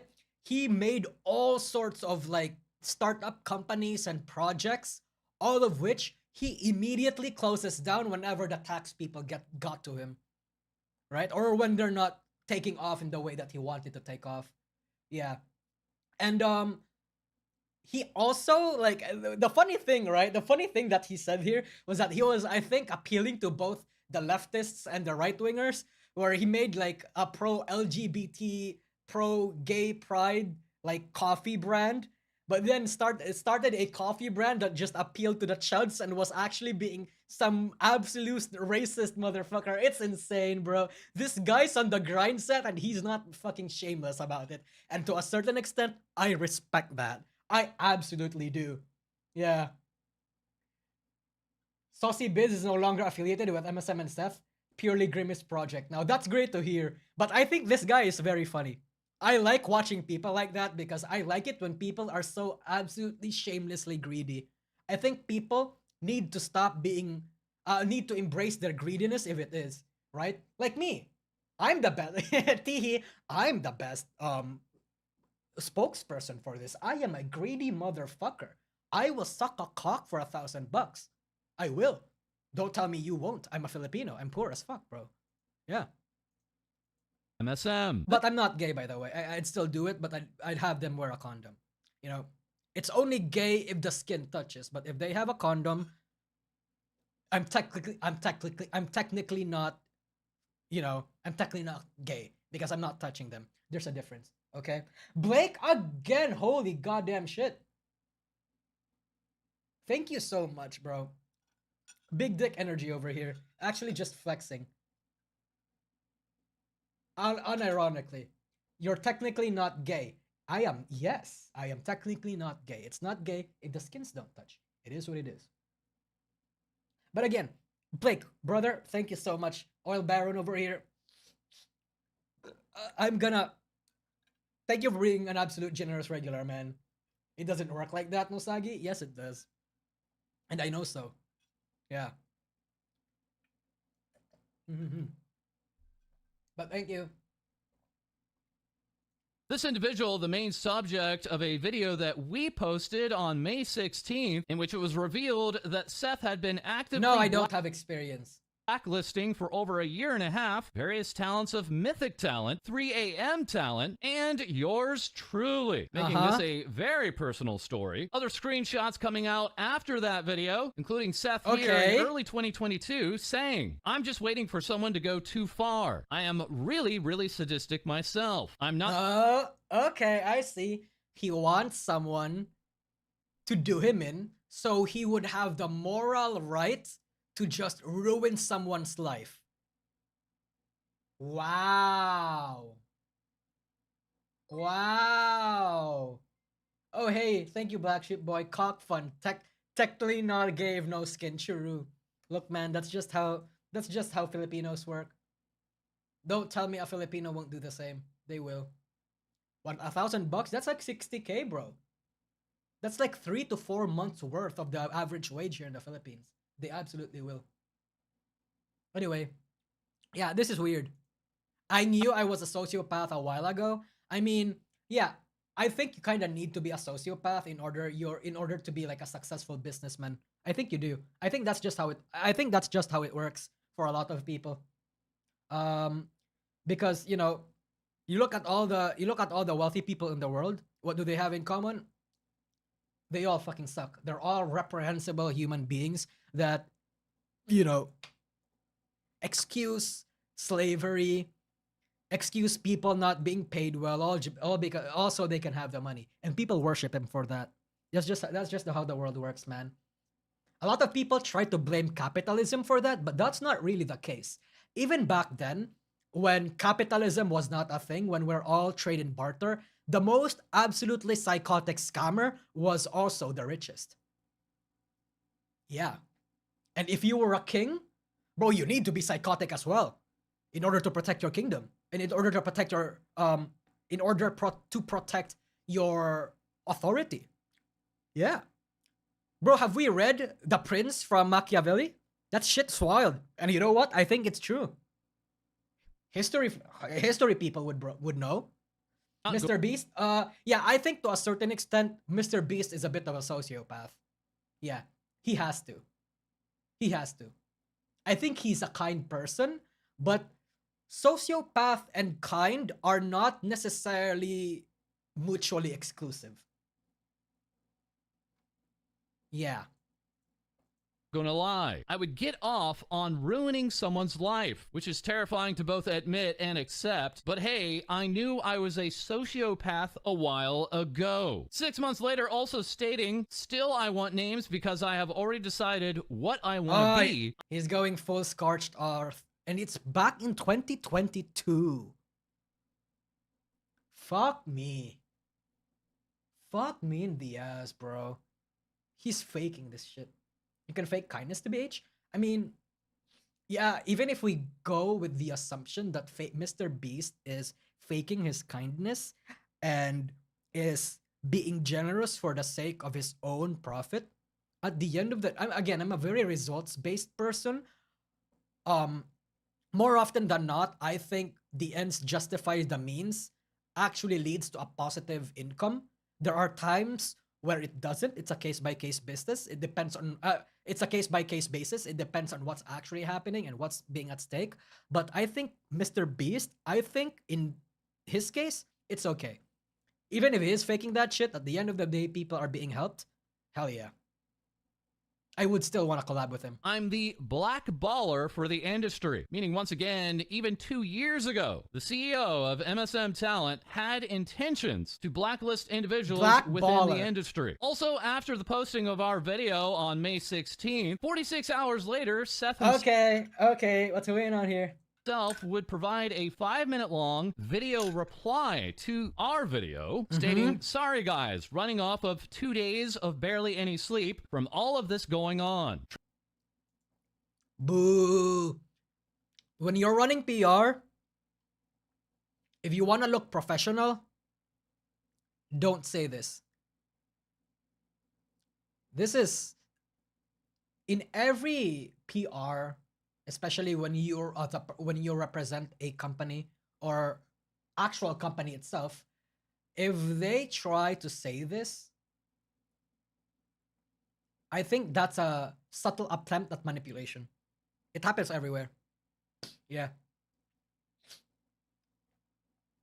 Yeah. But please remember, I'm not an influencer and not used to public speaking. Well, nobody asked you to do public speaking, Seth. You decided to do that yourself because you panicked. Emotions were high, and you decided to you decided to respond to this in an absolutely insane way where you don't actually explain yourself at all and just agree and confirm a lot of the allegations around you. You say that you were a hustler? Well, that's like admitting that, yeah, you did start up all of this shit just because you wanted money at the expense of everything else. You just admitted that you had no morals because, as long as you got that bag. That's just what it is. You don't say that. And I'm not a PR person. Fucking, I think Armchair would agree with me.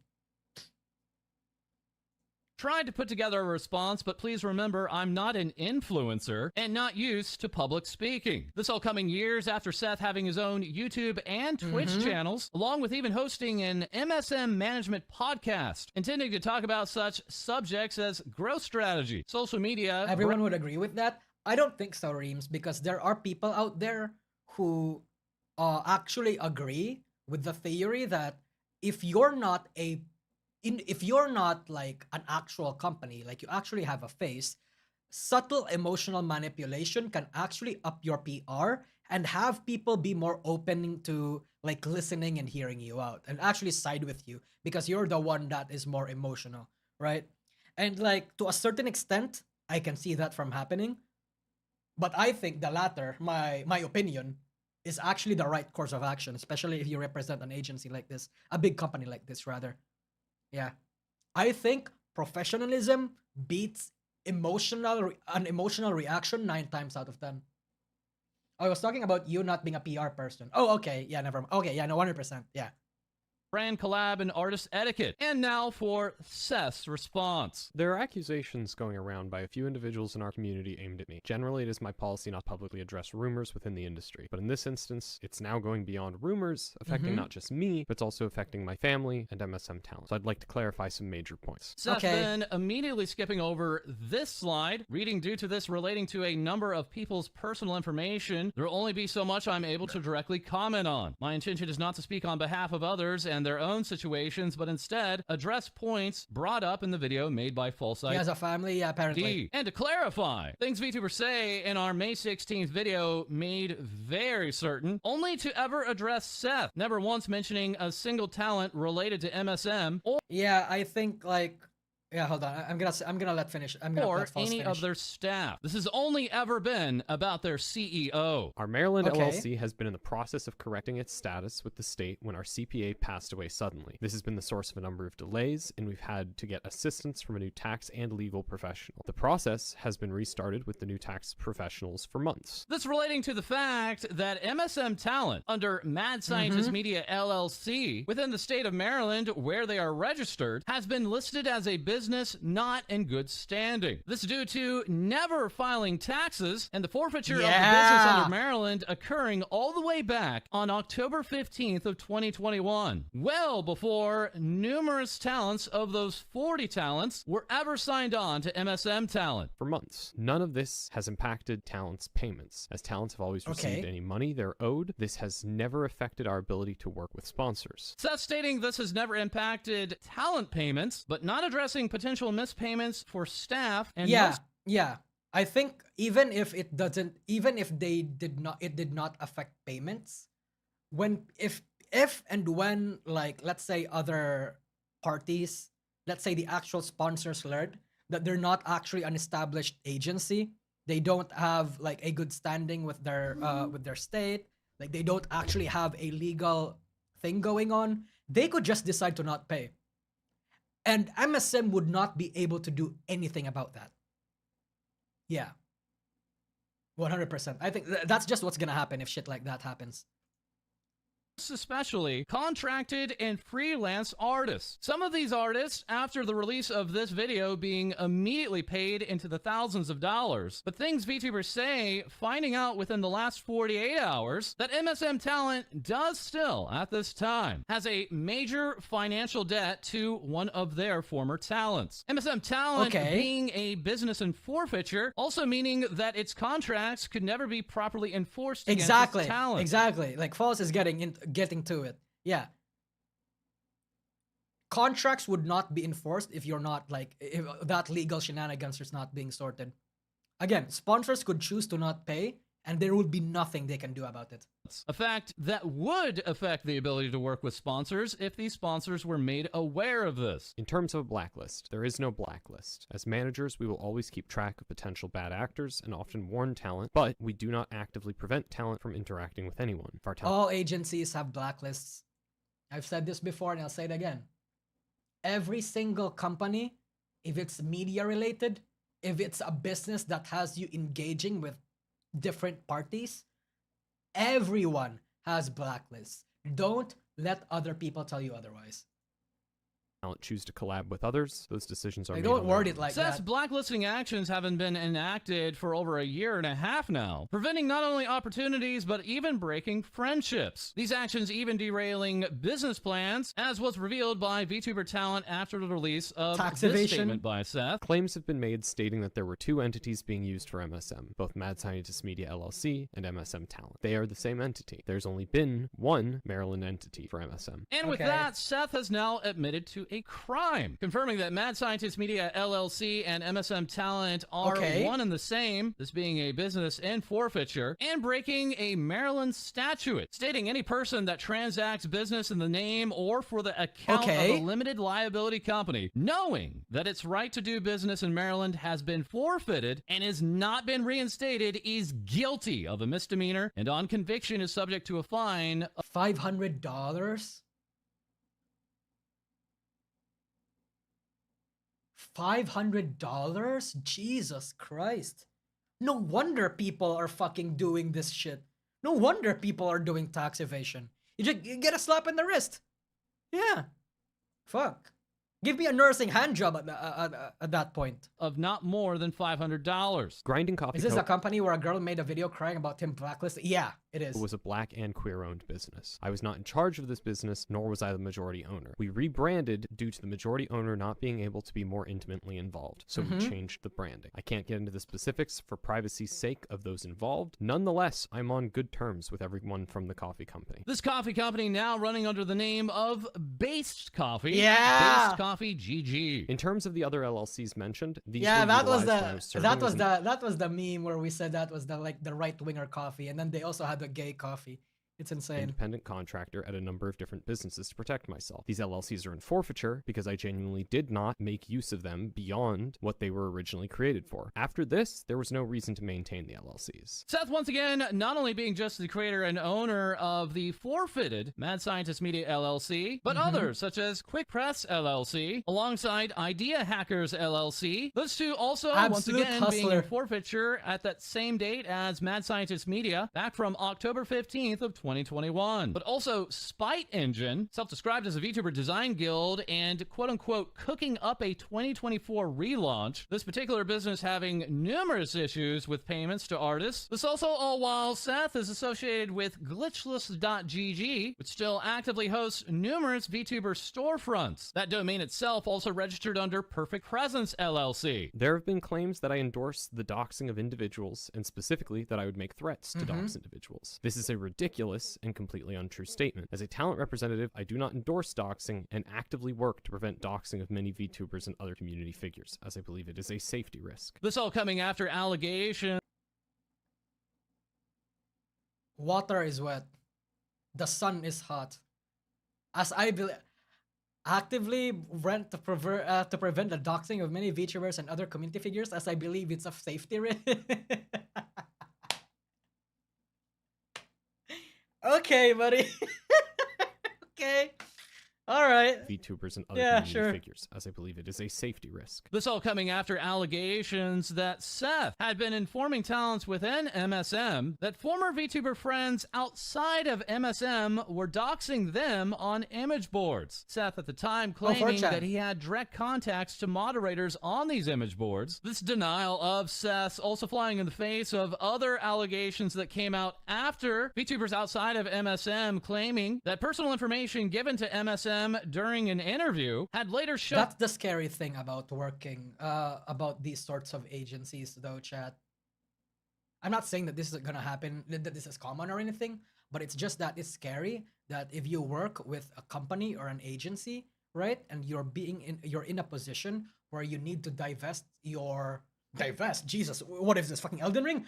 Where you need to tell them like your personal information, let's say, just so you get paid, and there is one absolute psychopath in there that probably hates you, or probably has some sort of that has a friend that has beef against you. They could just get your information to that person. This, I don't know how common this is, but I've seen it happen twice. Shown up on image boards. The VTuber in this instance saying I gave personal information to one person for an industry thing. This being identifying and personal information, I was told I had to share it for an industry event. Once again, I gave this to Breaking new moral one grounds person. with this It was one. posted online quite some time after, but it gave me confirmation on exactly where it was coming from. In terms of the tweet shown from 2016, I was a 21-year-old, and at the time, I thought it was something that was acceptable, when, for many obvious reasons, it was not. The posts were made out of what was then an attempt at overly cringe humor, which does not reflect on how I feel about anything. All lives matter. Feminism is cancer. Trump sucks, and nobody's sent to understand the way things work.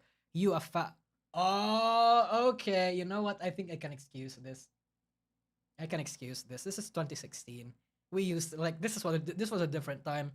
This was a time where like saying the N-word was okay. These tweets from Seth using terms that to many are considered outright slurs or joking about assault. The Discord messages stating I would get off on ruining someone's life, along with I'm the blackballer for the industry, having been more recent from 2022. As for the Facebook account, my personal account has been hacked and relates to a situation completely separate from my current work. It's unrelated, but also a consequence of past mistakes, which I've been working to grow and improve from, as an individual and as a business owner. That being, once again, the Mad Scientist Media Facebook page. Seth, before representing VTubers, having worked with comedians, and potentially one of those individuals taking over the Facebook page to say, I will fuck you over.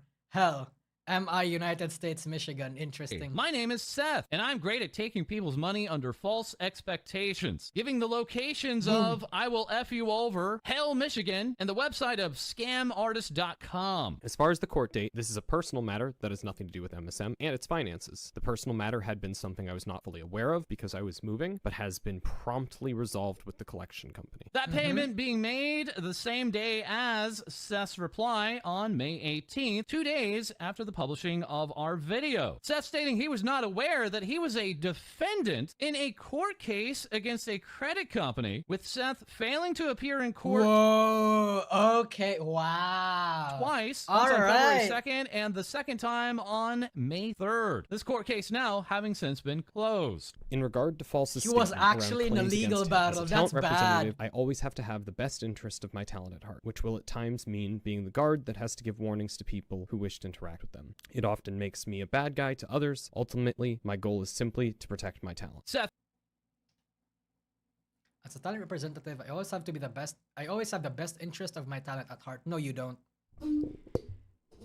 No, you don't. When you're a hustler like that, your best interest is yourself. As a sociopath, your best interest is your money and your own goals. The moment your talent and yourself's goals don't align, you're gonna throw them under the bus. That's how people work. That's how everybody, not everybody, but like that's how mostly the entertainment industry works. Yeah.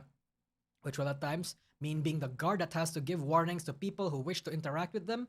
Okay, so basically a blacklist. Okay. It often makes me a bad guy to other people. Ultimately, my goal is simply to protect my talent. Okay, buddy. It often makes me a bad guy to others. Ultimately, my goal is simply Yeah, to and protect Terobang. my talent. Seth now here confirming full-on defamation against me, never once offering any explanation as to why or how that could be remotely responsible as a CEO of a talent agency. MSM creators have the ability to leave at any time with no repercussions. As far as has been communicated to us, Talent have enjoyed working with MSM, and we've done everything we can to rectify any issues brought to us, and we will continue to support them where we can. Ultimately, our talent satisfaction is our top priority. MSM creators having the ability to leave at any time, being abundantly clear It's not the case. their contracts could never be enforced due to the business being in forfeiture. MSM at this time also featuring no active talent roster, and within the last 24 hours, further allegations against Seth stating that talents had to both pay for services that were supposed to be rendered by MSM, and that Seth himself had been actively signing contracts for talents instead of the talents themselves. Yo. Actually, you're not false. You make like, I'm just gonna believe him. That's the thing. Because I feel like we see a pattern with Seth being an absolute psycho that it's immediately believable. But for shit like that, I would like to see some evidence. Or rather, some receipts. But I understand if false does not want to share it because, like, you know, I understand that if you have sources, you'd rather not receive them. And if you show the evidence that a source shows, that source will then be put at risk because the party that does not want that information leaked will be able to track it. So it's like, there's receipts later? Okay, that's great. Hold on. At this time also featuring no active talent roster. Okay, so they don't have talents anymore, right, chat? Right? So, what do you think are the chances that the talents just ran with the money?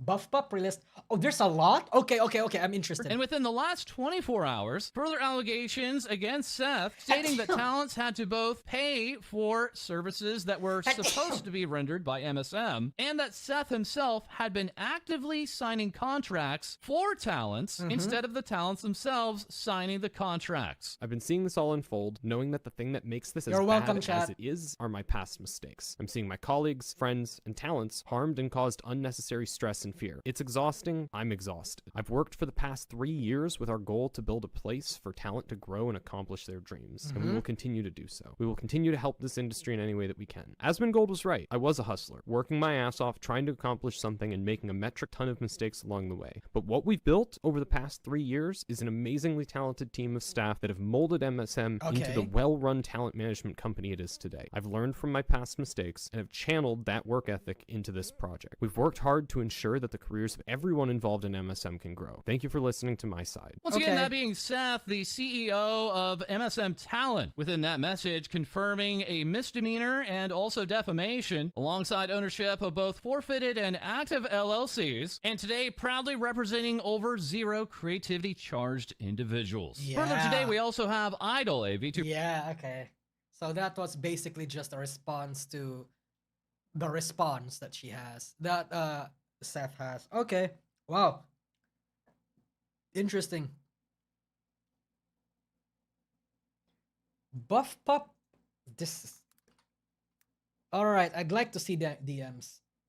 Because Buff Pup was like one of the bigger talents that Seth that MSM had.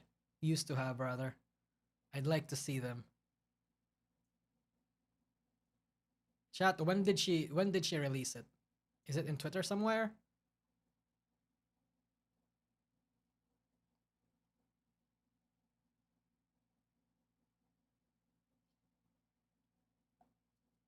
I couldn't find anything about this on Twitter.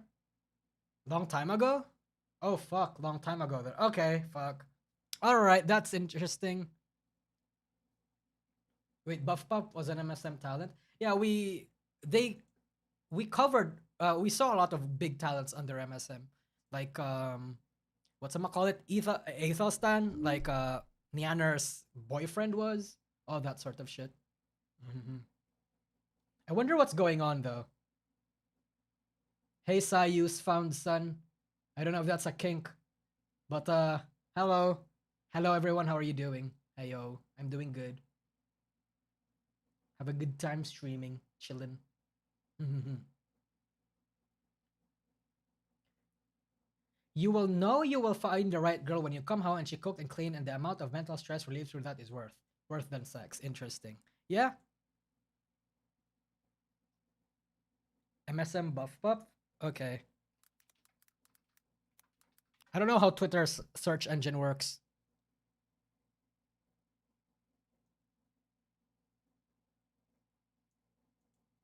Nah. Nah. It's not coming.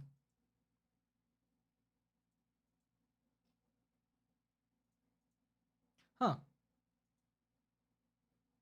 Okay, okay, okay. We go for another one then. In Google searches. Okay, wait, actually you're right. I'm dumb. MSM buff buff. I'd like to see receipts.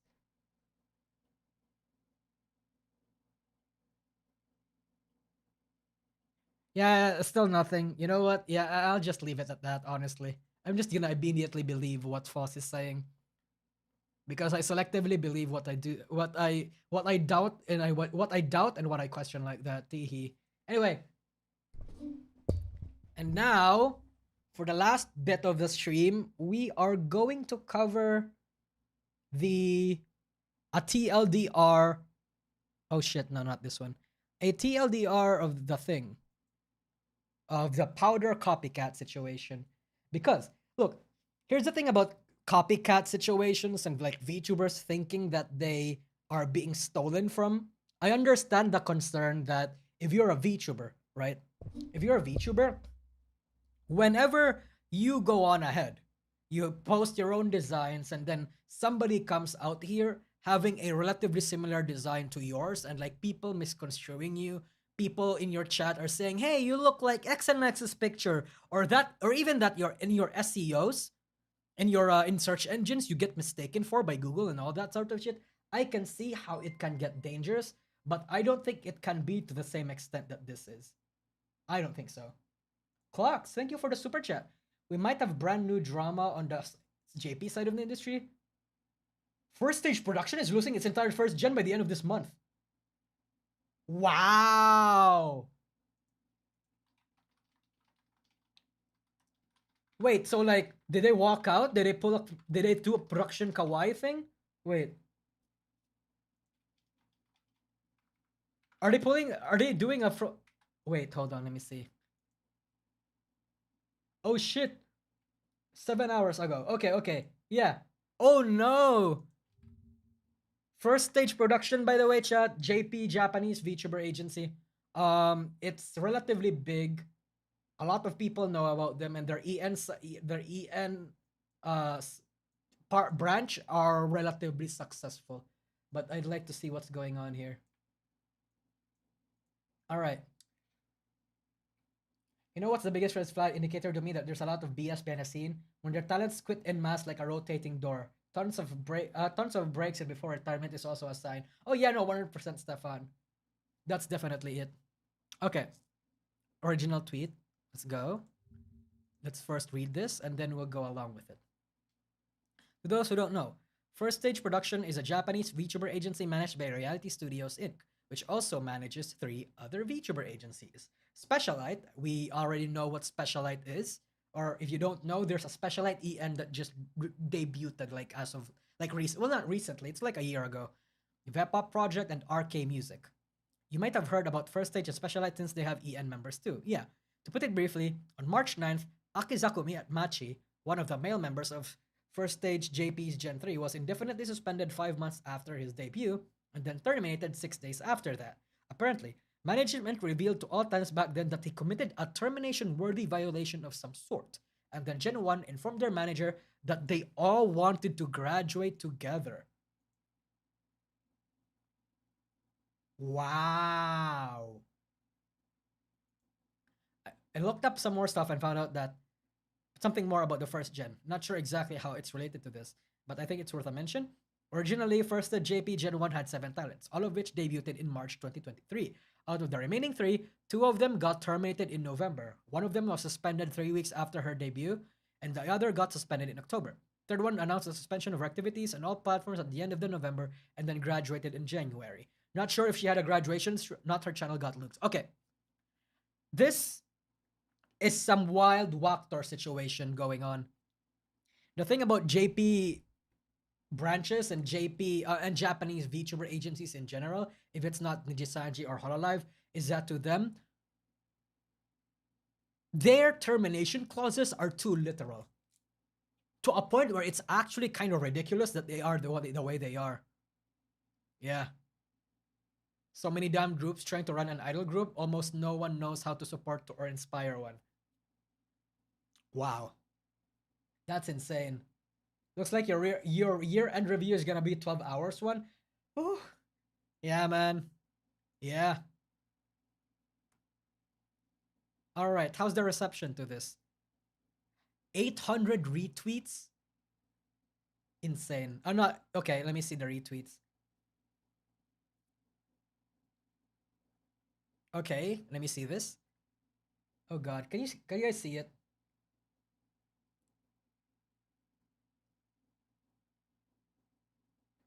Okay, basically apologizing, wanting to graduate on the positive notes.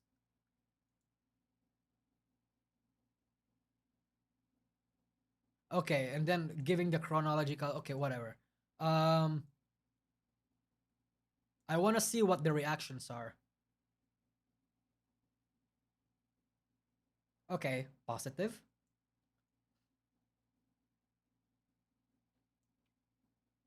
Okay, positive. So nobody is batting suspiciousness here. Nobody is giving them like weird looks. From the first term students' point of view, it's like they found a convenient reason. I wonder if the second and later term students don't trust the listener's criticism of management. The management knew this was going to happen, so they explained the background. Okay. Retired. Okay.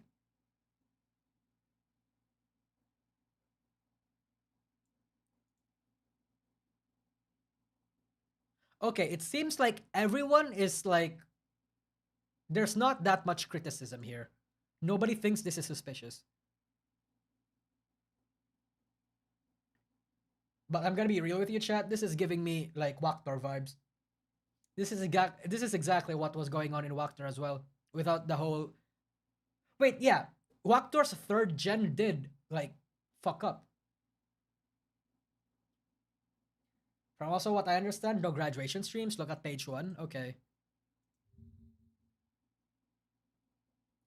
Okay. Oh, this is just an interpretation of the thing. Okay. On the evening of July 1st, it was communicated to each talent that Akizakuma. Oh, this is just the whole Reddit thread summarized. Okay. Okay, whatever. Notice regarding the graduation of the first gen. As announced on July 15, there will be no change in performers. Okay, so they're not gonna skinwalk. Good. Okay, the events are getting cancelled.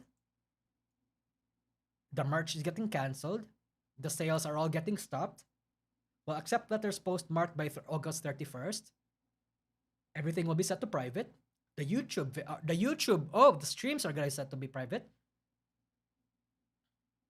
There is a possibility that the cancellation may not be completed by August 31st. So for those who have paid subscription to Amai10's Twitch account, please note that due to Twitch's specifications, there is a possibility of being charged even after graduation. So we kindly ask for you to cancel your subscription sequentially. Okay.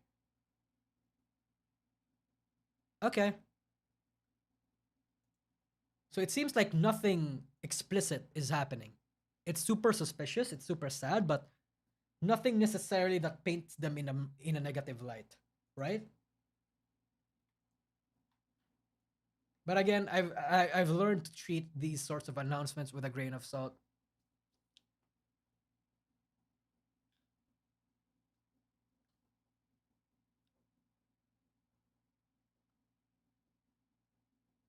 Okay. Well, oof. Hoping for the best for these guys, I guess. Hold on, I'm gonna put the music back up.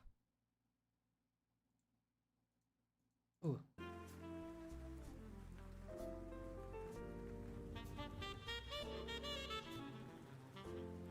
Okay, now, hello chat. Summary for the Powdur Copycat situation. And I am absolutely thankful this thread exists. Because I'm gonna be real with you, the whole Powdur Copycat situation, I lost track of it. And the reason why is essentially, there's this sort of drama like literally every year. Like, I lost count of how many copycat situations there are in the industry now. It's insane how popular this is. And again, I think it's because a lot of people in the VTuber industry are very defensive about their OCs and all that sort of shit. It's insane, but it is what it is. Now, as for Powdur, I know that she's a relatively big Twitch streamer, but that's the extent that I know about her. Yeah. Let's go through this. Powdur, Left, and Cohort are claiming that Lily VT, this person, stole the former's design. I'll go ahead and say that what I personally think that this is a reach and the last hill she needs to die on.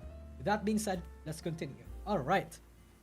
This is assuming white or male person of color chose to be a magical white pale person of color online. She chose one of the most basic creatures to be used for the most basic defining features of it. Chiru, which is basically a fucking demon girl. Yeah. On top of that, she chose the most basic color scheme as a magical pale lady, Lamau, white and lilac purple. Come on now. This was an active choice, so due to she just wants to claim ownership on the 2011 Tumblr white girl fantasy aesthetic, the starter pack. This is so true. This is so true. This sort of aesthetic was very common back then. As somebody that used to be in Tumblr. Powdur is being childish and pretty petty. There's a lot of anime characters that look similar, and it shows more on her to not know about this. Yeah. Yeah, no, I agree with you. It's insane. Here's her responses to the issues that came out surrounding this. Let me drink some water real quick. I want to also say that I do not take issue with the separate pieces of designs, nor do I believe I own any particular thing. But when I notice it all combined, I get uncomfy. I get crazy thoughts in my head. Guys, so this is me holding it back, okay? I think issues like these should be settled in private. If you think someone's copying you, DM them. If you think somebody is like referring you in a public space or is throwing shade at you, DM them. If you think somebody is like actually violating your privacy, DM them. Who cares? Jesus.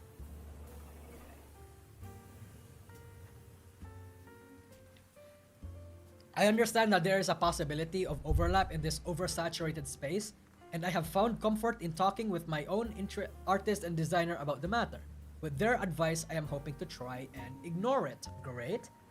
Knowing what I know about the creation of the lookalike, I am disappointed, and I do question ethics, but overall, there is only one Powdur. I do not wish to bar people from inspiration, but I do wish people would be more creative. So, Powdur, unless you have evidence that this guy over here, that Lily VT, used you as inspiration for the model that she has, and is blatantly saying, hey, just copy this, I don't think I'm gonna believe it. If you wanna throw down issues like this, you should be throwing with your first punch, your best foot forward. Throw out receipts at the get-go. Don't try to wishy-washy your shit over this. Yeah. DN think all this started with DMs and escalated due to both parties not saying eye to eye? Oh, so this started at DMs then. Interesting. Okay. Thank you for saying that to me. Because again, I didn't fucking know it. This was overwhelming. I didn't know anything about this. So I just decided to not talk about it or cover it because it's dumb. Just the model, I think, is never being a copycat unless they are actively copying your way of talking, streaming, and posting, and so on. Yeah, you basically just have to be King Yuzaka Meiro from NIJISANJI, just copying Roa. No, I think that's actual copying.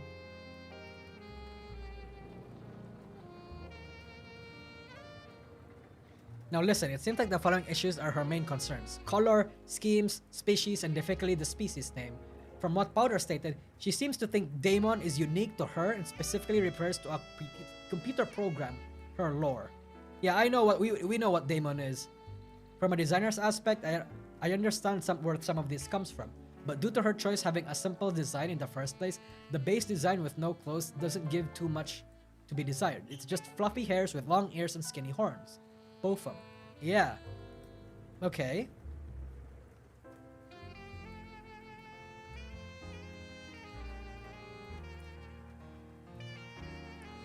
This is Powder. This is Lila.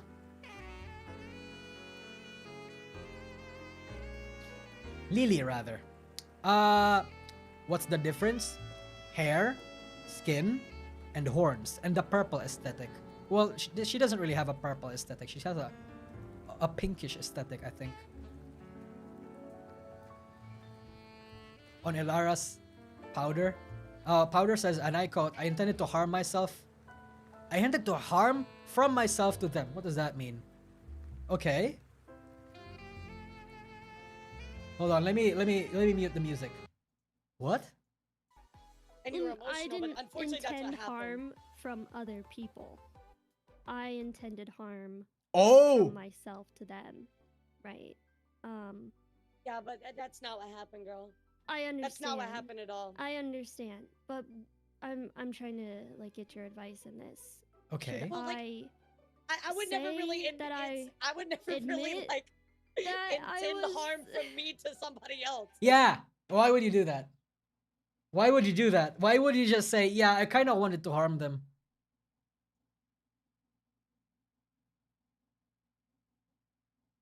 Maybe not.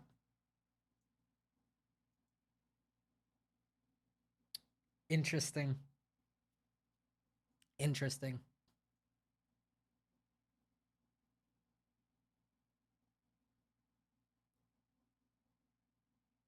Is this her response? Oh yeah, this is her response. Okay, sorry, I'm a freak. I am not as well worded as most people on drama, so ignore if you don't care. This isn't about owning anything. This isn't about a bigger account versus a smaller account. This is a question about creativity and lack thereof. This is a question about when do consequences start being too much. It's about being oblivious to the similarities and the possible consequences of how that makes someone feel. An easily avoidable thing that went ignored when it could have been nipped in the bud early. I can't control what other people do about my feelings, but I'm going to react in a negative way. But I'm going to react in a negative way when I'm being ignored and lied to about a compromise. If you believe it's okay to just look like each other, then well, I don't really understand your mindset. I want to see creativity. I want to see uniqueness. I don't want to push the narrative that it's okay for people to just be like everyone else. Look at the bigger picture and stop focus on one emotionally driven decision I made. I think it's okay to criticize when you have all the information, but it's not okay to constantly berate someone. I always try to keep it 100 with y'all, and I don't want to half-ass apology if I'm not feeling apologetic, just to appease a very emotionally charged crowd on Twitter. Thank you to everyone who has reached out to me privately. I'm lucky to have y'all.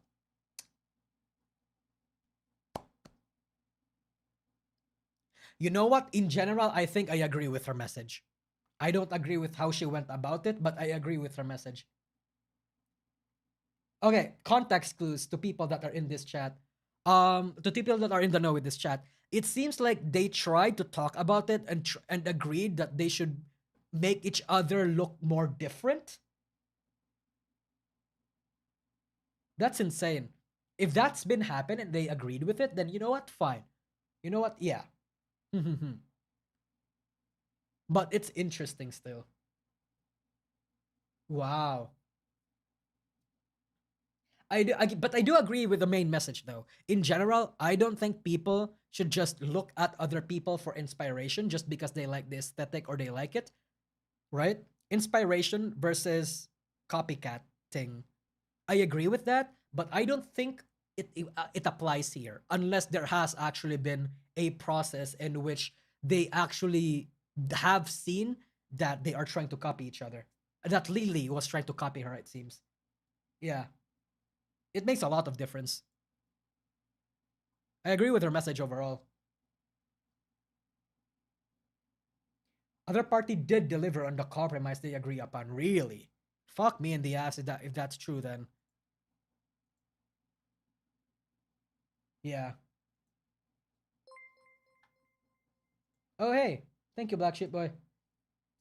This is what happens when you rely on your model to stand out instead of your personality or content. It's 2024.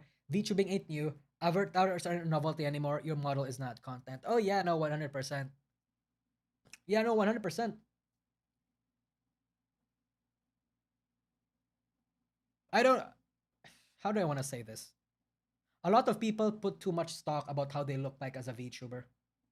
Don't. Looking cool is great and all. Looking unique is great and all. Your content is ultimately the end all be all, I think. Your personality, your content, man. Yeah. Her model doesn't even stand out. If I'm gonna be honest, I would forget about this model immediately. Hold on, look. I would forget about this model immediately. Yeah. These are because, and not because I don't like her or because I formed a negative opinion of her. I just think that this is a model that doesn't stand out in the greater industry. Right? Damn, it is. It is. Like Idol Corp. Idol Corp. Like 50% of Idol Corp's model. You think you're gonna forget about that? You're gonna remember that? No, you won't. No, you won't. But you will remember the name, right? You will remember when Rin Penrose, when you hear the word Rin Penrose, you immediately start thinking about who they are, what they're known for, their personality. Yeah. Yeah, you're not gonna remember. Like you think of a VTuber's name, you're not gonna think at first about what they look like. You're gonna think at first about who they are. When you hear Marine, you don't. The first thought that comes to your head most likely isn't going to be the pirate model. It's going to be like how horny she is or something. Right? That's just what it is. You think about Shiori, her model isn't going to be the first one that pops up into your head. It's going to be Menhera. Right? Yeah. You think Bibu? No, Zoomer is the first thing that comes to your head. It's not her model. Bad example? Okay, yeah, bad example because like Shiori's design is inherently unique in the way where everybody gaslit themselves into thinking that she's crazier than who she actually is, and that whole fucking meme of mascara running down her face makes it different. But yeah, the plop plop plop. Yeah, okay, that's a bad example. But you know what I'm trying to mean. You know what I mean. Yeah. The theme of the model will pop up. Maybe just not the details about it. Well, theme of the model and the model itself are two completely different things. Marine, the pirate theme is probably what you're gonna think about. You're not gonna think about her fucking boobs. You probably are if that's part of the appeal to you, but not her overall model. Yeah, I agree with you. Nisagi, did you see her 3D? Yes, I have. Yes, I have. It's just what it is for most people. And there are people, I'm not saying that there are people out there who won't think differently, but for most people, I think that's how it works. Yeah. I think the model and design, along with the personality, can work hand in hand to be memorable in both aspects. I think the model will really only be memorable if the personality is memorable. Because if the personality is memorable, you attach that personality to the style of their VTuber model and the actual designs itself. Yeah. I think that's just what's gonna happen. I think that's how it works. Yeah. Yeah, unfortunately for YouTubers, looks only get people in the door. The personality is what gets people to say. Just saying, oh yeah, no, 100%. Everybody thinks that, I think. Yeah. I still remember Coco and her model. Well, yeah, but that's because Coco embedded her personality into the core themes and the design of that model. Usagi, her name is Powdur, but name doesn't match the model. Very weak branding. Also, personality also kind of doesn't match. I don't know her personality personally, but at the very least, I would think that her name being Powdur and her having a demon avatar is way better than when you're a demon and you call yourself Akuma. Like if you're a VTuber, if you're a demon VTuber and you have the name Akuma in your name, get the fuck out. Stop it. Be creative with your wording. Yeah. if you're a VTuber, if you're a rabbit VTuber and you have the name Usagi or Sagi in your name, get out of here because that's my brand and I would rather not have you copy it. And I will file a lawsuit against you. I will drop a document. I will dox you. Teehee. Love the Vox roast. Okay, it's not actually a Vox roast.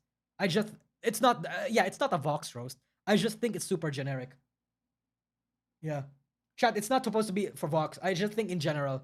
I wasn't even thinking of Vox when I made that comparison. Yeah. We will write the Google Doc. Yeah.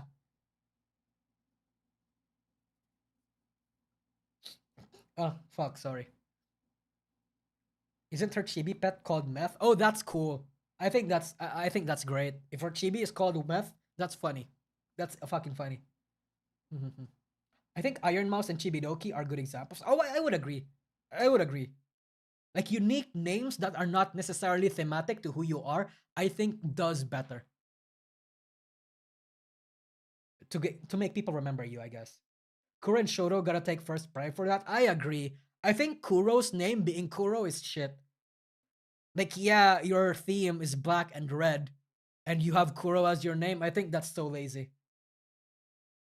I think that's so lazy. But that's just me. I have like a particular. I have a vendetta against the naming conventions of VTubers, chat. I really do. I really, really do. I think it sucks. Like, for example, right? Look, just so I can play fair, I'm going to use a Hololive example. Blood Flame. Okay, actually, no, I can't use Blood Flame because she's very chuny and that's part of her appeal. Okay, Ravencroft. Her having like Raven aesthetic and her name is fucking Ravencroft. Get the fuck out of here, man. That's too much for me. I think that's kind of cringe, but that's like, you know, that's just me personally. That's just me personally. What's another Hololive example? Something that's recent. No, I think that's it. I think that's it. The Ravencroft family would have to disagree with you. Hey man, the Ravencroft family can step into the real world and bust in my front door. Go ahead and harass me, fucking destroy everything I have, kill me on my sleep. I don't care. I will stand by my opinion. Teehee. Raura? I think Raura is okay. The Panthera maybe. The Panthera part maybe. It's a little bit on the nose. Cecilia Emergreen. I think Emergreen is okay. I think Emergreen is okay. What's a recent example? What is a Laplace Darkness works because that's chuny as fuck and that's the intention. Shishiro Bontan? No, Shishiro Bontan I think kind of works. What's a good example? Gerard? No, I think Gerard is funny because I feel like Gerard is a play on words. Because that's very typically Filipino-ish. Like, use Filipino-ish nickname aesthetic. Yeah.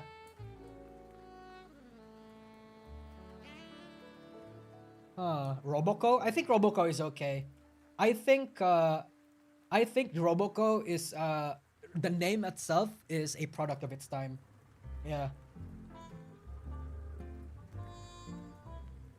I guess maybe Gold Bullet because he's a fucking shooter. I don't know actually. I don't actually know his lore. Is he a shooter? I forgot. Hakui Koyori means white coat for Koyori. I guess it is. GG Morin? Nah, GG Morin is okay. Koseki Bijou. Nekomata Inogami. Yeah. I think the Bijou part because it means sparkling. Koseki rather. Yeah. Yeah, that's pretty much it, I think. Omega Alpha? I think Omega Alpha is a rad name. Because I think it's supposed to be super chuny. Like, every single Holo Council member, I think, was supposed to be super chuny. And I think that's why their names are super generic. Like, your time god is named Crony? Of course, like, the word Chronos or Chrono is supposed to be used in there. Right? Your nature god has fauna in it? Of course, right? Tsukumo Sana, no, that I don't know. Nanashi Mume, I think, is actually creative because you don't think of human when you hear the word Nanashi Mume. It sounds super generic, but that's supposed to be the point because she's supposed to be like, I guess, the progenitor of humanity or the guardian of humanity or something, and that's like her having no name is emblematic of what she's supposed to be. Yeah, Sana is nasa anagram. Okay, I think that's unique. I think that's kind of cool. Yeah.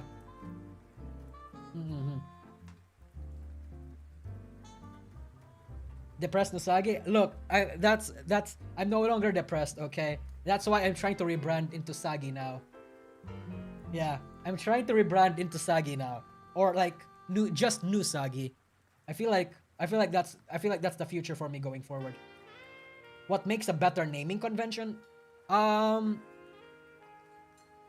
If it's not generic in a way where it's necessarily thematic of your model, or if it is thematic to your model, it has to be like unique, or in a way that subverts expectations, but in a way that's being done cool and not just because of subverting for subverting's sake.